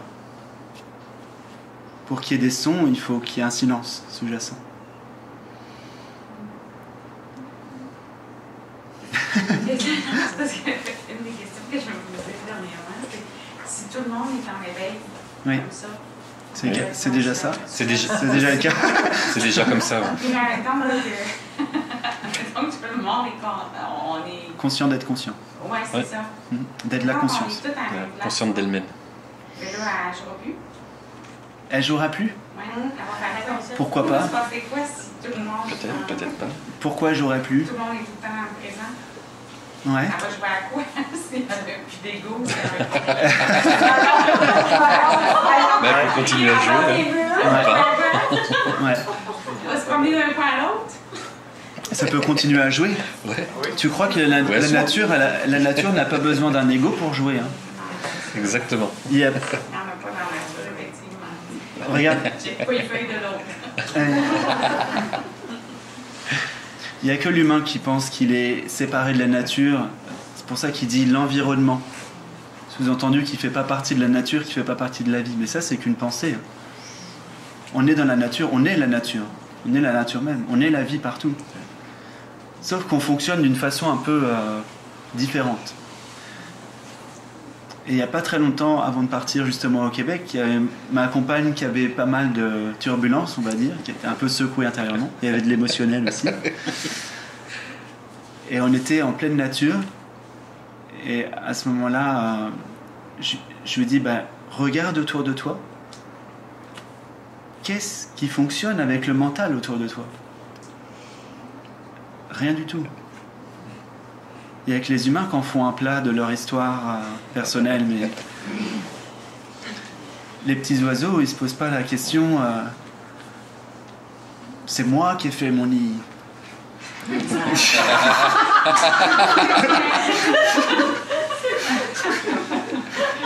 pense qu'il ne se passe pas. Ils agissent spontanément, ça se fait spontanément, c'est automatique. Ils ne réfléchissent pas non plus pour le jour d'après ce qu'ils vont manger ou quoi que ce soit. Hein. Ils ne se posent pas de questions. Donc en fait, tout se déroule de la même façon, sauf qu'il n'y a personne pour saisir quoi que ce soit. Ça se fait, spontanément. Et c'est libérateur. Oui. Tout se déroule, mais tu fais des choix. Non, j'allais justement y venir. Il n'y a pas de choix. Par rapport au... Ouais. Il n'y a pas de choix. Non, il n'y a pas de choix. Tu laisses la vie, mais ton impulsion spontanée d'aller dans telle direction ou autre, parce que tu es libre de créer, ce que tu veux. Ouais. C'est pas un choix. Par rapport au choix, c'est comme tu vas où, tu choisis quoi. C'est pas un choix. Est-ce que c'est juste une expérience? Puis si ça marche pas, tu fais autre chose? Il n'y a pas de choix. Parce que s'il y avait un choix, ça voudrait dire que je serais prisonnier. Ouais. C'est clair ça ou pas? S'il y avait un choix, s'il y a un choix à faire, vous êtes prisonnier. Pourquoi? Parce qu'il y a un choix entre ça et ça. Ou un choix entre ça et ça. Ou 1 milliard de fois ça et ça. Mais 1 milliard, c'est trop petit.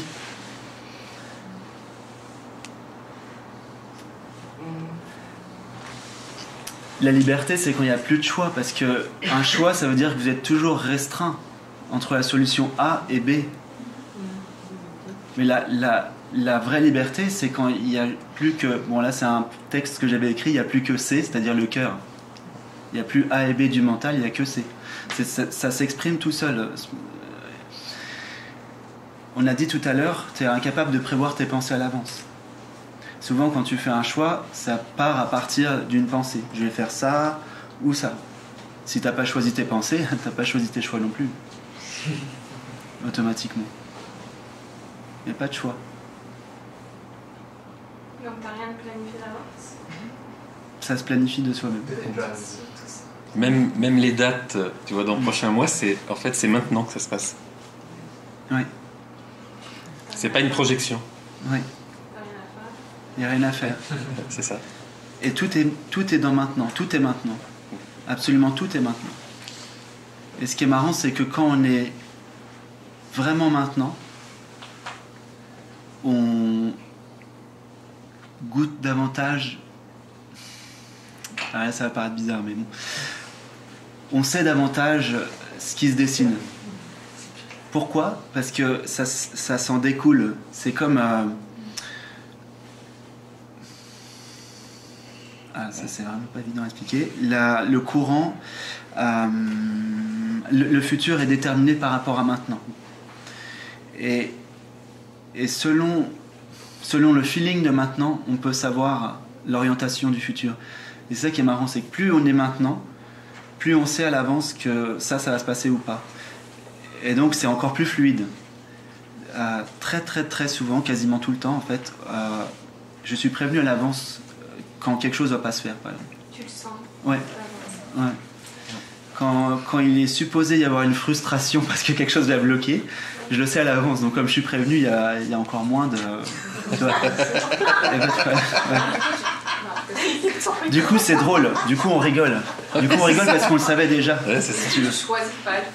Non, je ne le choisis pas. Non, c'est ça le plus marrant. Tu vas pas dans cette direction. C'est ça le plus marrant, c'est que je sais déjà, souvent les gens ils vont me dire un truc par exemple qu'on avait prévu et ils vont me dire finalement ça va pas se faire, mais moi je le sais déjà depuis 15 jours avant. Et la personne elle me dit ah finalement ça va pas se faire, du coup on rigole parce qu'on le sait, on le sait déjà, donc c'est drôle. Même si c'est un événement supposé être catastrophique, c'est drôle parce que tu l'avais déjà vu quoi. Déjà. Mais ça peut se faire que quand t'es maintenant. Tant que tu es obnubilé par la planification, tu peux pas le percevoir. La physique quantique ne dit pas justement qu'il n'y a rien qui est déterminé. Il n'y a rien? Non, il n'y a rien qui est déterminé.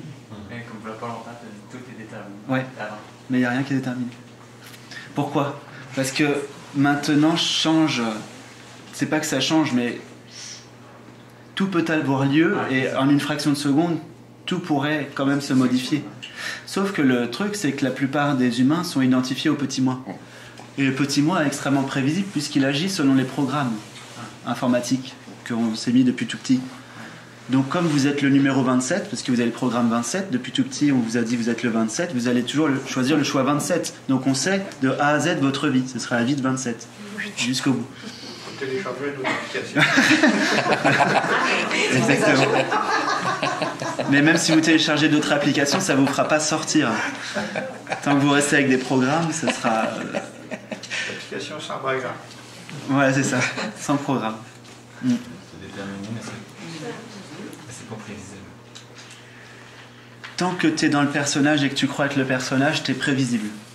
Puisque tu agis selon les programmes du passé, donc c'est prévisible. Quand tu réalises qui t'es, c'est imprévisible. C'est pour ça que le comportement souvent des sages est considéré comme fou aux yeux des humains, qu'on fait des trucs qui n'ont aucun sens, des fois.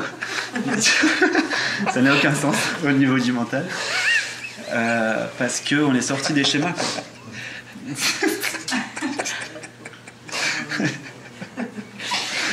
Mais c'est vrai. Il y en a qui connaissent. Toutes ces habitudes bien compartimentées, bien réglées, cassent, tu vois. On t'a dit qu'il fallait manger 3 fois par jour, on t'a dit qu'il fallait dormir, on t'a dit qu'il fallait bien parler à la dame, on t'a dit qu'il fallait t'habiller de telle façon. Mais tout ça, c'est des on t'a dit, et c'est tout à fait possible que la présence, qui est totalement libre, fasse complètement autre chose. Si elle a envie de faire autre chose, elle peut faire autre chose. Ouais, ça se présente. Ça arrive souvent. Ouais, ça arrive souvent.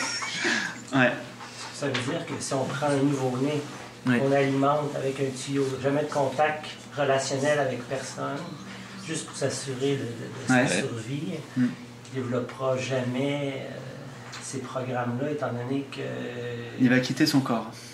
Il ne va pas rester dans son corps. S'il n'y a pas de contact avec... parce que la conscience, elle vient pour expérimenter le fait de se voir elle-même. Donc, tiens, c'est marrant, on n'a pas encore posé la question. D'habitude, on pose toujours la question, c'est quoi le sens? En fait, la conscience a besoin de la dualité pour se voir elle-même. Donc, le bébé doit être en contact. C'est même sa première nourriture. Avant même la nourriture physique, c'est, on va dire, l'amour, l'attention. C'est la première nourriture. Même de l'humain en général, c'est l'amour en fait. C'est cet échange, ce partage. Puis dans les programmations qu'on parlait tantôt, j'ai 2 filles, puis tantôt on disait qu'ils sont dans le jeu, ils jouent, ils sont pas dans les cours, ils se préoccupent pas de comment on les perçoit. Ouais. Ma fille qui a 7 ans et demi, je vois que là, elle commence à se préoccuper de performer. C'est 7 ans et demi, c'est pour ça. Mais je me demandais pourquoi tous les enfants entre 7 et 8 commencent à vivre cet égo-là de performance du paraître. C'est comme une programmation qui semble universelle. Puis je le constate chez ses amis aussi, c'est là que ça se passe. Ouais, c'est ça. C'est ça, ouais. Parce qu'ils voient les adultes faire. C'est ça. Et il y a un âge où ils commencent à croire pour de vrai qu'ils sont un personnage et qu'ils vont mourir, surtout. Et à un moment donné, enfin, qu'il y a, comment dire, enfin, en tout cas pour moi c'était comme ça, que...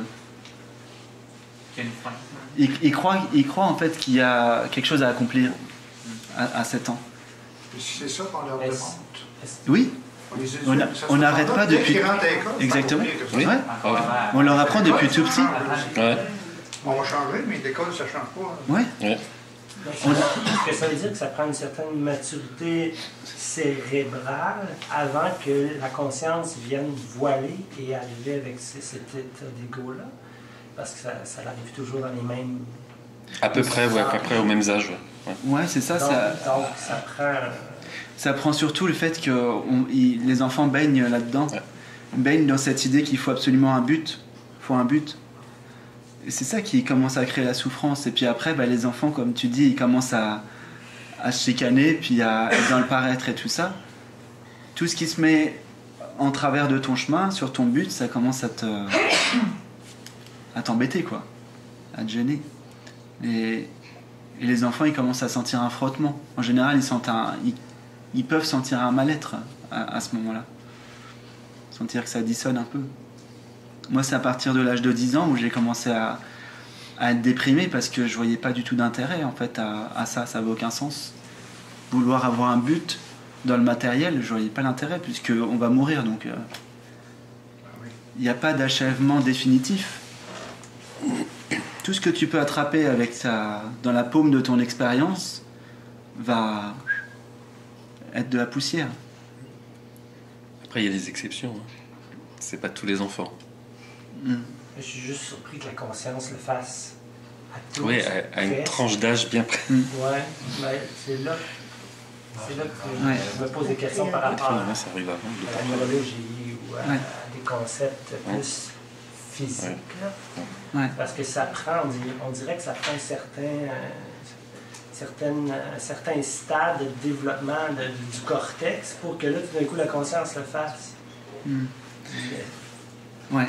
Mais dès l'adolescence, à partir du moment où un enfant pleure la première fois, on ne veut déjà pas qu'il pleure. On lui demande de ne pas pleurer. On ne laisse pas faire. Ouais.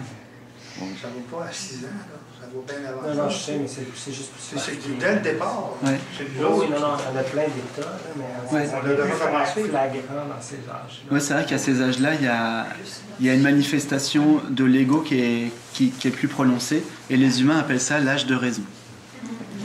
Mais non, c'est pas l'âge de raison, c'est l'âge de déraison. Ouais.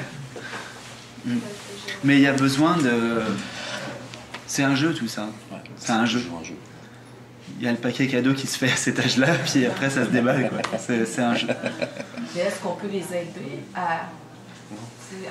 dans notre conscience, mais on peut pas pour eux, même si je voudrais. Mais c'est pas dans notre conscience parce qu'il y en a qu'une seule en fait. Oui. Ouais. Mais non, on peut pas les aider. C'est la conscience qui se manifeste comme ça à travers eux, et elle va faire cette expérience-là à travers eux. Donc c'est pas toi qui aide ou ça se fait comme ça doit se faire en fait. Ça se fait. Enlever les garderies, faire des satsangs de 0,7 ans.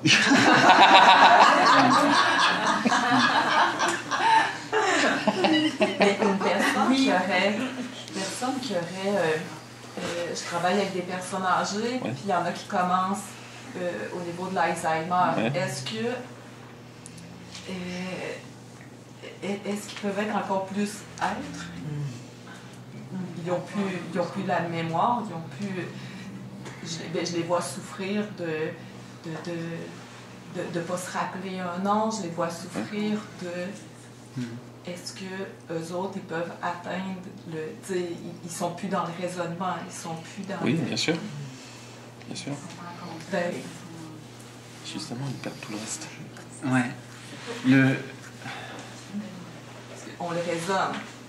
On est ici, on écoute, on repose, on peut lire des livres, on peut lire des textes, on peut s'imprégner de différentes choses, mais quand je l'ai plus, ça...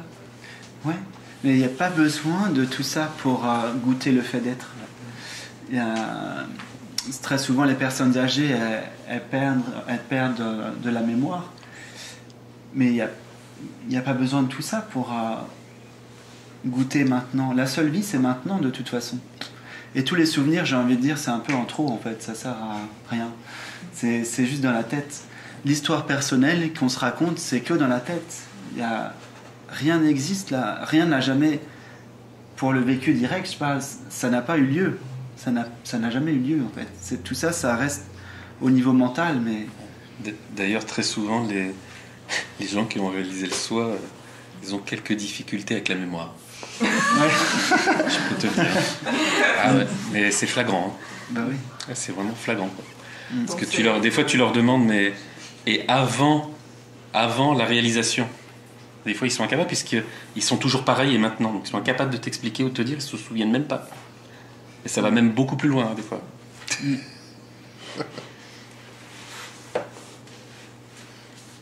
Quand la conscience voit à travers mes yeux quelque chose qui me dérange moi, mon ego humain, Ouais. par exemple de la souffrance animale et tout, vous me dites, c'est la conscience, c'est la vie. C'est un peu défaitiste, ça trouve, dans des taux, je suis encore dans la réalisation de soi. Là. Je peux pas laisser faire ça, je peux pas être là sans action. Là. On fait ça, là. En fait, c'est pas la conscience qui est dérangée. En fait, c'est une conviction du petit personnage, c'est un territoire créé par les idées qui est dérangé par une situation. Ça crée une contraction. Ouais. Et ça, en fait, au début, on tombe très vite dedans. C'est comme si on n'avait pas le temps de le voir, mais avec l'habitude, le fait d'observer, ça ralentit. On voit la mécanique et on comprend le pourquoi du comment. Si ça t'arrive, c'est forcément que ça fait souvent, en fait très souvent, ça fait écho à quelque chose. Il y a une problématique d'injustice quelque part dans ton histoire qui a dû être vécue. Comment ? Dans ton programme, ouais. Je suis sûr que si on allait voir, on verrait rapidement que ça fait écho à quelque chose dans ton histoire. Et c'est fait exprès, en fait. Là, comme il n'y a que la conscience, que ce n'est pas ta conscience, il n'y a qu'une seule conscience qui veut se révéler à elle-même, ce qui va se passer, c'est que... Donc c'est parfait, il n'y a pas d'erreur. À chaque fois que quelque chose n'a pas été accueilli, donc à chaque fois qu'on refuse l'unité qu'on est, parce que quand on n'accueille pas, c'est qu'on refuse d'être l'unité, en fait, on met une dualité, eh bien, la conscience va jouer à faire exprès de vous mettre dans la situation, en boucle. Et plus vous allez vouloir réaliser l'unité, et plus ça va s'accélérer. Et elle ne laisse rien passer. Au niveau, on parle souvent du karma, de la cause à effet. Pour donner un exemple, moi j'ai habité à Paris 5 ans, et 3 fois, sans le faire exprès, j'ai pas utilisé mon ticket de métro. 3 fois sans le faire exprès parce que il y avait une situation, parce qu'à chaque... Bon bref, il y avait à chaque fois un truc, mais c'est pas moi qui voulais frauder, c'est que c'était comme ça. Et c'est les 3 seules fois où j'ai été contrôlé, en 5 ans. Donc il n'y a pas le droit à l'erreur. C'est comme... la cause et l'effet, ça arrive direct. Ouais. La première étape, c'est accueillir ça. Mais on va commencer par accueillir mon plat de céréales le matin, puis être consciente de mon plat de céréales, puis accueillir le plat de céréales. quelque chose d'un petit peu plus petit, là, mais... De tout même. Hein. Bah ouais, c'est ça, mais de tout. Là, le moindre geste que tu fais quand tu parles, c'est pareil. C'est la même chose. Hein. Ouais. Quand vous dites vouloir réaliser l'unité, là, oui. vous dire quoi? C'est pas un vouloir. Après, c'est ça que t'as dit, j'ai utilisé tes... Oui, je sais. Mais c'est effectivement, c'est quand on a cette aspiration profonde, voilà. Donc ce qui se passe, c'est effectivement que la vie va faire en sorte de faire ressortir et ressentir aussi les points de dualité. Là où on pense qu'on a encore des dualités. Parce que c'est des idées en fait. Là où on a encore l'idée de dualité. Donc à chaque fois, on va être mis en situation pour... jusqu'à ce qu'il n'y ait plus de dualité. Jusqu'à ce que tout soit accueilli, tout soit bienvenu, tout soit OK. Mais ça se fait pas au plan humain. Le personnage, il peut pas tout accueillir, tout accepter. Pour lui, c'est pas OK. C'est au-delà du personnage. Puisque, par définition, s'il y a un personnage, il y a forcément dualité. S'il y a un personnage, il y a quelque chose qui l'entoure. Et même si vous dites « je suis le personnage dans la conscience absolue », il y a quand même un personnage dans la conscience absolue et ça fait deux. Et c'est trop. Donc, il y a le personnage... Cette idée du personnage, en fait, il y a la nécessité qu'elle disparaisse. Ou il y a la nécessité qu'elle soit vue comme juste une idée. C'est juste une idée. Tu t'appelles comment? José. José. C'est une idée, José. Oui. Ouais. Je peux t'appeler Nicole. Ouais, ça changerait. Je sais pas, je vais pas retourner, mais... ouais. D'ailleurs, c'est marrant parce que... Je ressemble à quelqu'un que tu connais? Non, c'est juste que...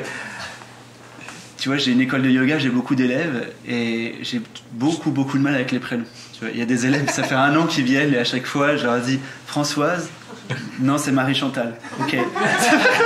Tu vois, c'est parce qu'en fait, il y a plus cette obligation de coller des étiquettes partout. Une fois, en sortant de méditation, je voyais que il y avait la conscience partout et je regardais un objet sur le sol. Et en fait, ce qui est venu du plus profond de moi-même, c'est que le nom de cet objet, c'est moi. En fait, le nom de tout ce que vous percevez, c'est moi. Enfin, c'est toi. C'est soi. C'est soi. Appelez-moi Marc maintenant. Non, je fais des blagues. Mais j'aime les blagues. Et savez-vous quoi? J'aimerais que ces blagues-là intègrent l'essence. Que l'essence de la blague s'intègre. Entendez-vous ce que je dis? Oui. Mon réponse, c'est bien intégré. Et quand tantôt, là, j'ai posé une question, j'ai pas eu de réponse, parce que j'ai arrêté de parler, mais n'oubliez pas, je dis pas que j'ai une attente, mais plus je vous regarde, plus je vous écoute, plus j'ai envie d'attendre quelque chose. Et je me mets dans cette conscience d'attendre, puis c'est bon. Ouais, c'est très bien. Le cadeau, puis tout ça, j'ai hâte de voir. Si vous voyez me déshabiller, inquiétez-vous pas.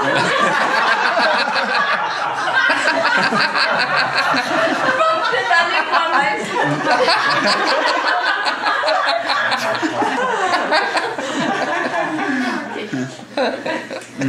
C'est ma conscience, ouais. hein? Ouais. C'est la conscience. La conscience. C'est la conscience. La conscience. L'habitude, l'automatisme. Et en fait, c'est intéressant. Bon, je sais pas comment c'est votre rapport, par exemple, à la nudité, par exemple, au Québec. Mais en France, dès qu'on dit le mot nudité, ça crée comme un... C'est ça. Mais, il y a ça. Mais par exemple, avec la réalisation, tu es dans le vécu direct. Si tu es dans le vécu direct et qu'il n'y a plus de conditionnement, tu redeviens comme le bébé, comme l'enfant. Et moi, je me suis souvenu, quand j'étais petit, je disais à ma mère, mais il fait 35 degrés, pourquoi les gens ils sont habillés? Ça n'a aucun sens. Et je me suis souvenu de ça. Et je ne dis pas que je suis descendu dans la rue comme ça. Mais ce que je veux dire, c'est qu'il y a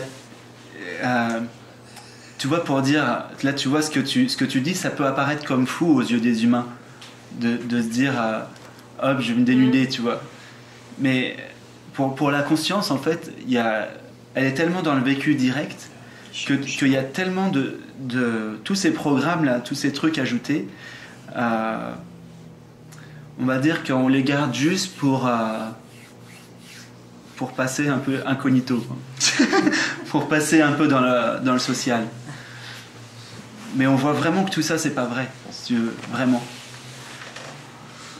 On croit plus quand on voit un bout de papier avec marqué 50 dessus que ça représente quelque chose, que ça représente de l'argent. Ou qu'on voit un bout de fer et ce bout de fer, ça représente une valeur. Ça n'a aucune valeur. L'argent est pris d'une main et redonné de l'autre, mais il n'y a plus personne pour s'en saisir ou pour croire que ça vaut quelque chose. Donc il y a tellement d'idées, de concepts qui s'effondrent en fait. Puis au point de bascule, est-ce qu'on n'a pas des fois l'impression de devenir fou? Si. Oui. Si, le petit moi a l'impression de devenir fou. Ouais, ça peut arriver. Et à ce moment-là, ce qui peut se passer, c'est que l'ego veut encore tenir et il dit mais comment je gère ça? Comment le mental fini, le petit personnage qui est fini, il peut gérer l'infini? Il ne peut pas gérer.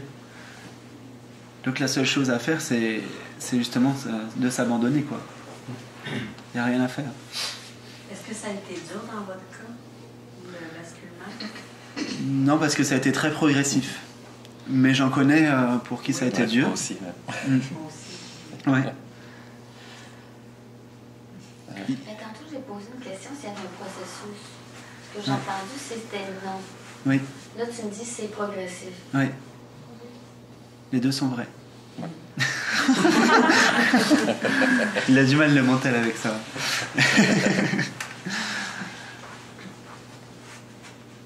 J'aurais une question au niveau du basculement. Bon, il y en a qui disent, bon, il y a un instant, puis il y a un changement de perspective. Oui, il y a un moment pour ça. Oui. Progressif, oui, mais il y a quand même un moment où oui. ça bascule. Oui. C'est ça, ok. Ouais. Ça, c'est tout le monde. Oui. Ouais. Enfin, oui, ouais, ça dépend. Oui, ça des dépend. fois, ça glisse tellement subtilement que certains ne s'en rendent pas trop compte. Exactement. Okay. Ouais. Mais grosso modo, c'est assez simple ce qui se produit. C'est un peu comme vous avez deux balances, deux poids dans. Enfin voilà, il y a deux plateaux sur la balance. Et on va dire la conscience, pour la plupart des gens, elle s'investit dans la balance du relatif. Donc ça pèse plus lourd. C'est-à-dire que la conscience, elle s'investit dans tous les objets, dans tout ce qui est perçu. Et puis, à un moment donné, on va dire le chemin spirituel, quand il y en a un, ou s'il n'y en a pas, ben, ça se fait d'un coup. L'attention, la conscience porte son attention sur elle-même, c'est-à-dire sur l'absolu, ce qui ne fluctue pas, ce qui ne bouge pas, ce qui n'est pas une perception, ce qui est le sujet qui voit. Et c'est à ce moment-là qu'il y a une bascule. C'est-à-dire qu'à ce moment-là, ce monde qu'on prend tellement pour vrai, à nos yeux, pendant un moment donné, est complètement faux et irréel.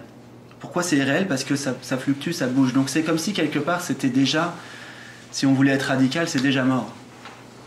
Puisque c'est voué à la transformation, c'est voué à devenir un tas de poussière. Donc là, tout ce que vous avez dans votre champ de vision, c'est de la poussière. Donc qu'est-ce qui reste quand il ne reste plus que ça? Ça fait le ménage. Il ne reste plus grand-chose. Le jeu disparaît tranquillement, pas vite, mais en tout cas, où il y a un moment de bascule. Ouais. Et quand il y a cette bascule, il y a tellement plus de... On n'est même plus l'acteur du film. C'est là où ça devient... Dans le vécu, c'est assez spécial. C'est-à-dire que tout ce que vous le faites sans qu'il y ait personne pour le faire. Il n'y a personne pour le faire. Il n'y a personne qui conduit, il n'y a personne qui parle, il n'y a personne qui marche. Comme tu dis, ça peut se faire tranquillement. Oui. C'est ça, oui. Presque pas perceptible. Oui. Ben, ouais. Oui, c'est possible. À un moment donné, oui. Ben, des petites bascules. Des petites bascules. Et après, ça revient? Oui, c'est ça. Ouais. genre un moment de conscience, comme je pense à ton expérience au métro, Ouais. ben, il y a des expériences qui peuvent toujours nous arriver constamment, et on prend conscience qu'on est encore dans cette expérience-là, on est dans la conscience. Qu'est-ce que je peux faire?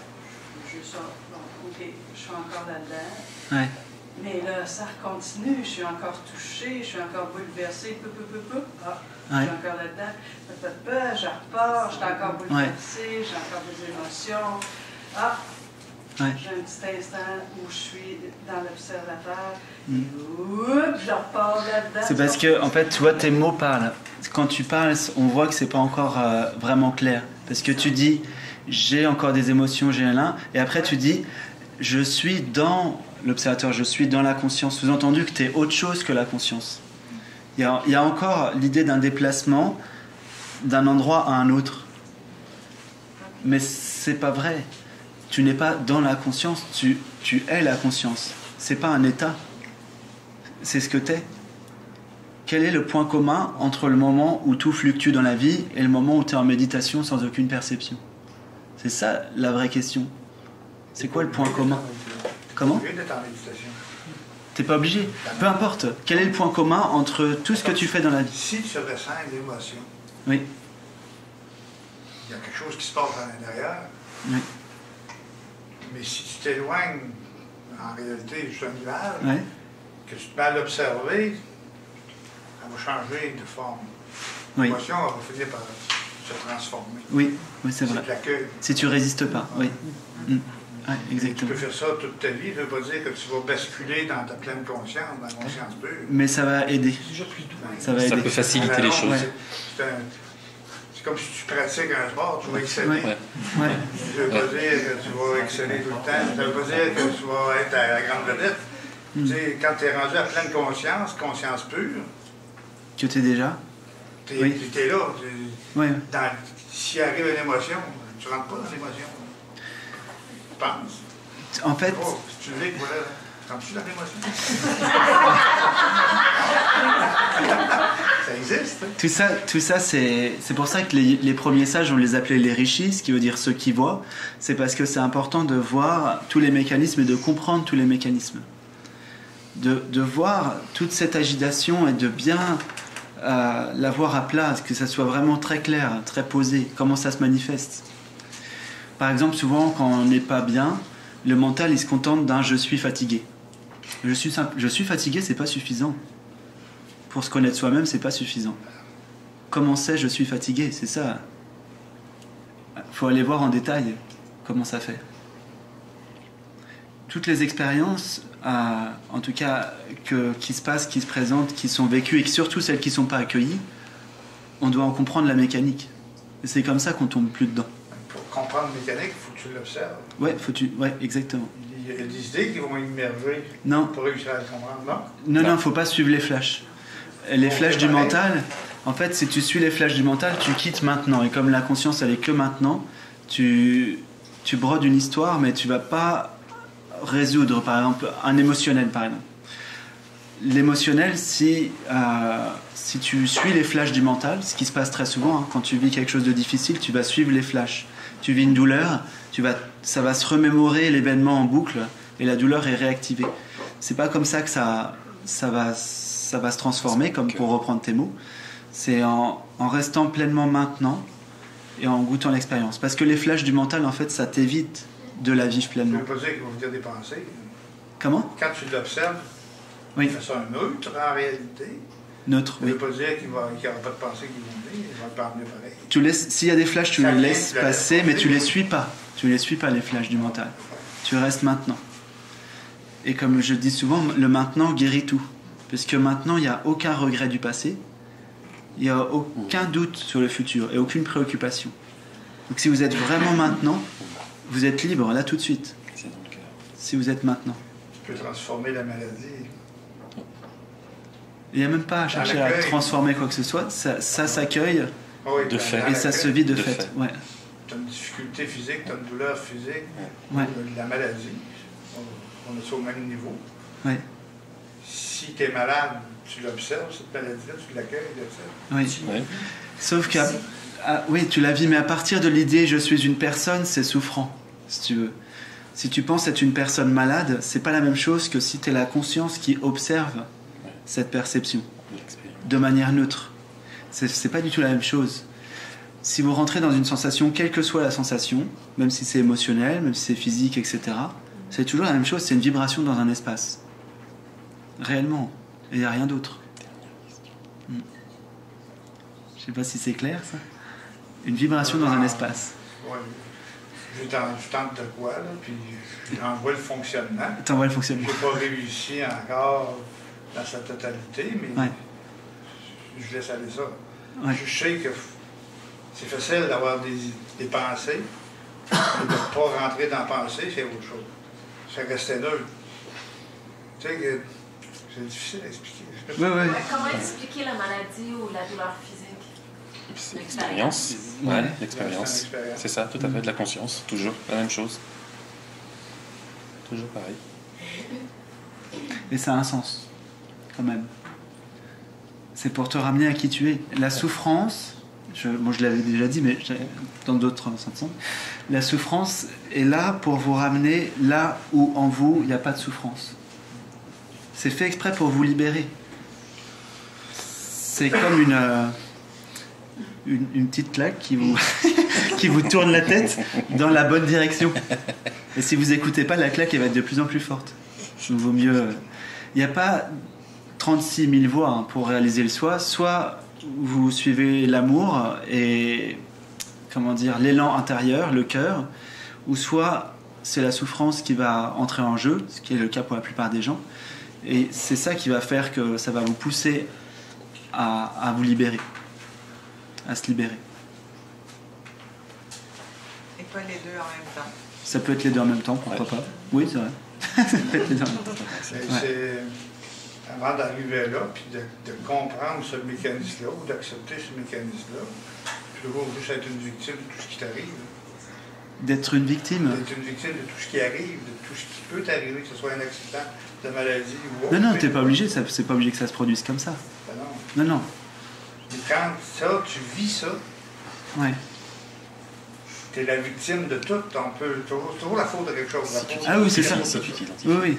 Ouais, tu peux t'identifier, tu peux rejeter la faute sur les autres. C'est là que tu rentres dans un état conscient. Si tu ne rentres pas là, si tu n'es pas attiré vers la conscience, toujours être la victime de toutes les situations. Oui, ouais, c'est vrai. Fait que l'expérience de la conscience, ça ne veut pas dire que tu vas devenir conscient dans le plan qu'on est là actuellement. Tu pourrais ne pas avoir aucune conscience, toujours vivre des choses, c'est machinal, je suis la victime de tout. Ouais. Ça ne veut pas dire que ma conscience va s'illuminer dans ce ici, ça peut être... Non. Ça peut, ouais. Mais la conscience, elle aime aussi jouir de cet état du personnage qui n'a pas envie de s'éveiller. Ouais. C'est pour ça que nous, on n'est pas là pour sauver le monde. Parce qu'on sait très bien que tout a sa place. Il n'y a aucun maître, il n'y a aucun éveillé, réalisé, sage qui veut changer le monde, qui veut sauver le monde. Non. Des fois, il y a la compassion qui s'exprime, ça oui, mais c'est automatique, ça passe par le cœur directement. Mais il n'y a pas de vouloir sauver quoi que ce soit. De toute façon, vous êtes déjà sauvé, vous êtes la conscience absolue. Vous ne pouvez pas mourir, vous ne pouvez pas être impacté. Donc. Même la compassion, c'est une émotion. La compassion, c'est là. Non, c'est pas une émotion. C'est un élan naturel qui fait que... C'est le même élan qui fait que quand la main gauche est blessée, la main droite va automatiquement soigner la main gauche. Ou que quand tu es au bord d'un passage piéton, je ne sais pas comment vous dites chez vous, mais au bord d'un passage piéton, il y a un enfant qui veut traverser, et à ce moment-là, il y a une voiture qui passe, automatiquement, ça va protéger l'enfant. La vie protège la vie. C'est pour ça que ça se fait automatiquement. C'est spontané, ça passe pas par le mental. Une dernière question. L'explication de la compassion. L'explication de la compassion. J'ai dit, c'est une belle explication. Ah, c'est une belle explication, ouais. Oui. Tantôt, tu as parlé brièvement d'intuition. Oui. C'est quoi l'intuition? Comment on fait pour savoir que c'est une intuition? Ah, c'est une bonne question. Ok.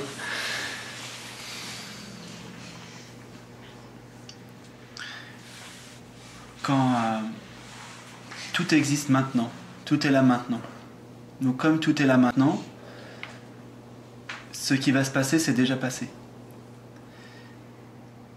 Quand il y a une question par rapport à quelque chose, la réponse a déjà eu lieu. Sinon, la question émergerait pas. Je ne sais pas si c'est clair là. Pour que la question émerge, il faut que la réponse soit déjà disponible.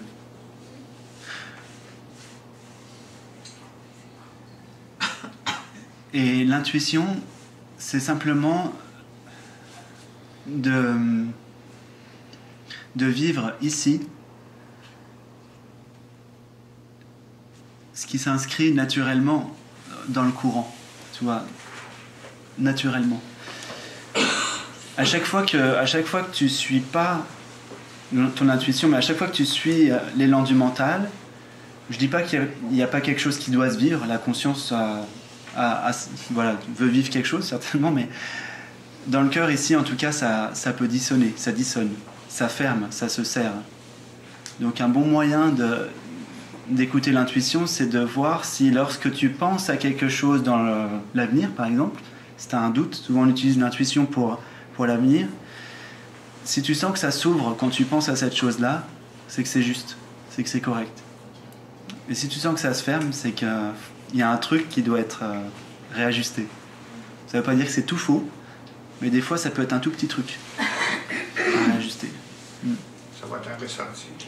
Ouais, c'est un ressenti. Le mental, il croit tout savoir, il croit être tout puissant, mais le mental, par exemple, il serait bien incapable de faire fonctionner votre corps. Les 100 000 milliards de cellules qui fonctionnent en harmonie, il y a 3 trillions d'atomes en même temps qui fonctionnent et qui sont agglutinés sans se toucher les uns les autres, et ça fait une forme. Et c'est maintenu en parfaite harmonie. C'est pas solide. On croirait que c'est solide, mais c'est pas solide. C'est maintenu électriquement. Il y a une intelligence qui fait ça. Il y a une intelligence qui fait que quand vous mangez, ça digère la partie dont vous avez besoin, puis ça digère pas les autres parties, ça fait le tri. Le mental, il serait incapable de faire ça. Donc écoutez plutôt l'intelligence de la vie, en passant par le corps, qui ne ment jamais, le corps ne va pas vous mentir, plutôt que la tête. Les réponses, elles viendront jamais, les réponses ultimes ne viendront jamais de la tête. Jamais, jamais, jamais.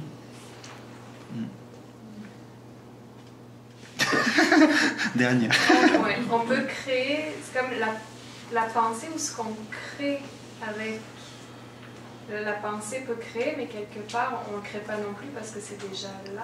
C'est la conscience qui crée, mais la pensée, on va dire, ça envoie une information au niveau quantique, on va parler scientifiquement parlant, au niveau quantique, et cette pensée, si elle est suffisamment intense, va se densifier. J'ai eu une période dans ma vie que j'ai appelée la période des demandes qui a duré 2-3 ans, où tout ce que j'émettais se réalisait dans les moindres détails. Au début, je le faisais avec un protocole, en vidant complètement le mental et en focusant sur une pensée, en la densifiant, justement en la concentrant. Et puis après, c'est devenu automatique. Et maintenant, je fais même plus ça parce que comme dirait Gérald, je suis la vie, donc j'ai confiance en la vie fait, tu vois, tout se fait parfaitement. Pour prendre un exemple, tout à l'heure, je disais à Isabelle qui a organisé la soirée, je disais, ce serait sympa une petite pizza, et puis comme par hasard, la meilleure pizzeria du sud de... pizza gagnante la meilleure 2017. pizza, la pizza gagnante 2017, elle est juste à côté d'ici. Donc, en fait, et je ne le savais pas avant, mais c'est simplement que tout est parfait. Et la réponse est arrivée avant la question. La réponse est arrivée avant la question.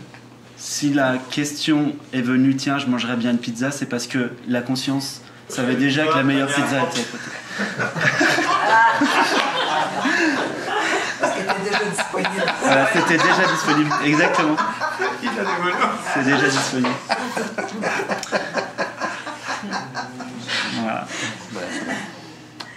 Merci beaucoup. Merci. Je crois qu'on est le seul satsang au monde où on finit par la pizza.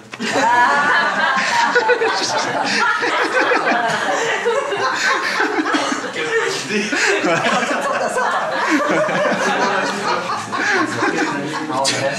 On va faire des émules. Là. Ouais, c'est ça.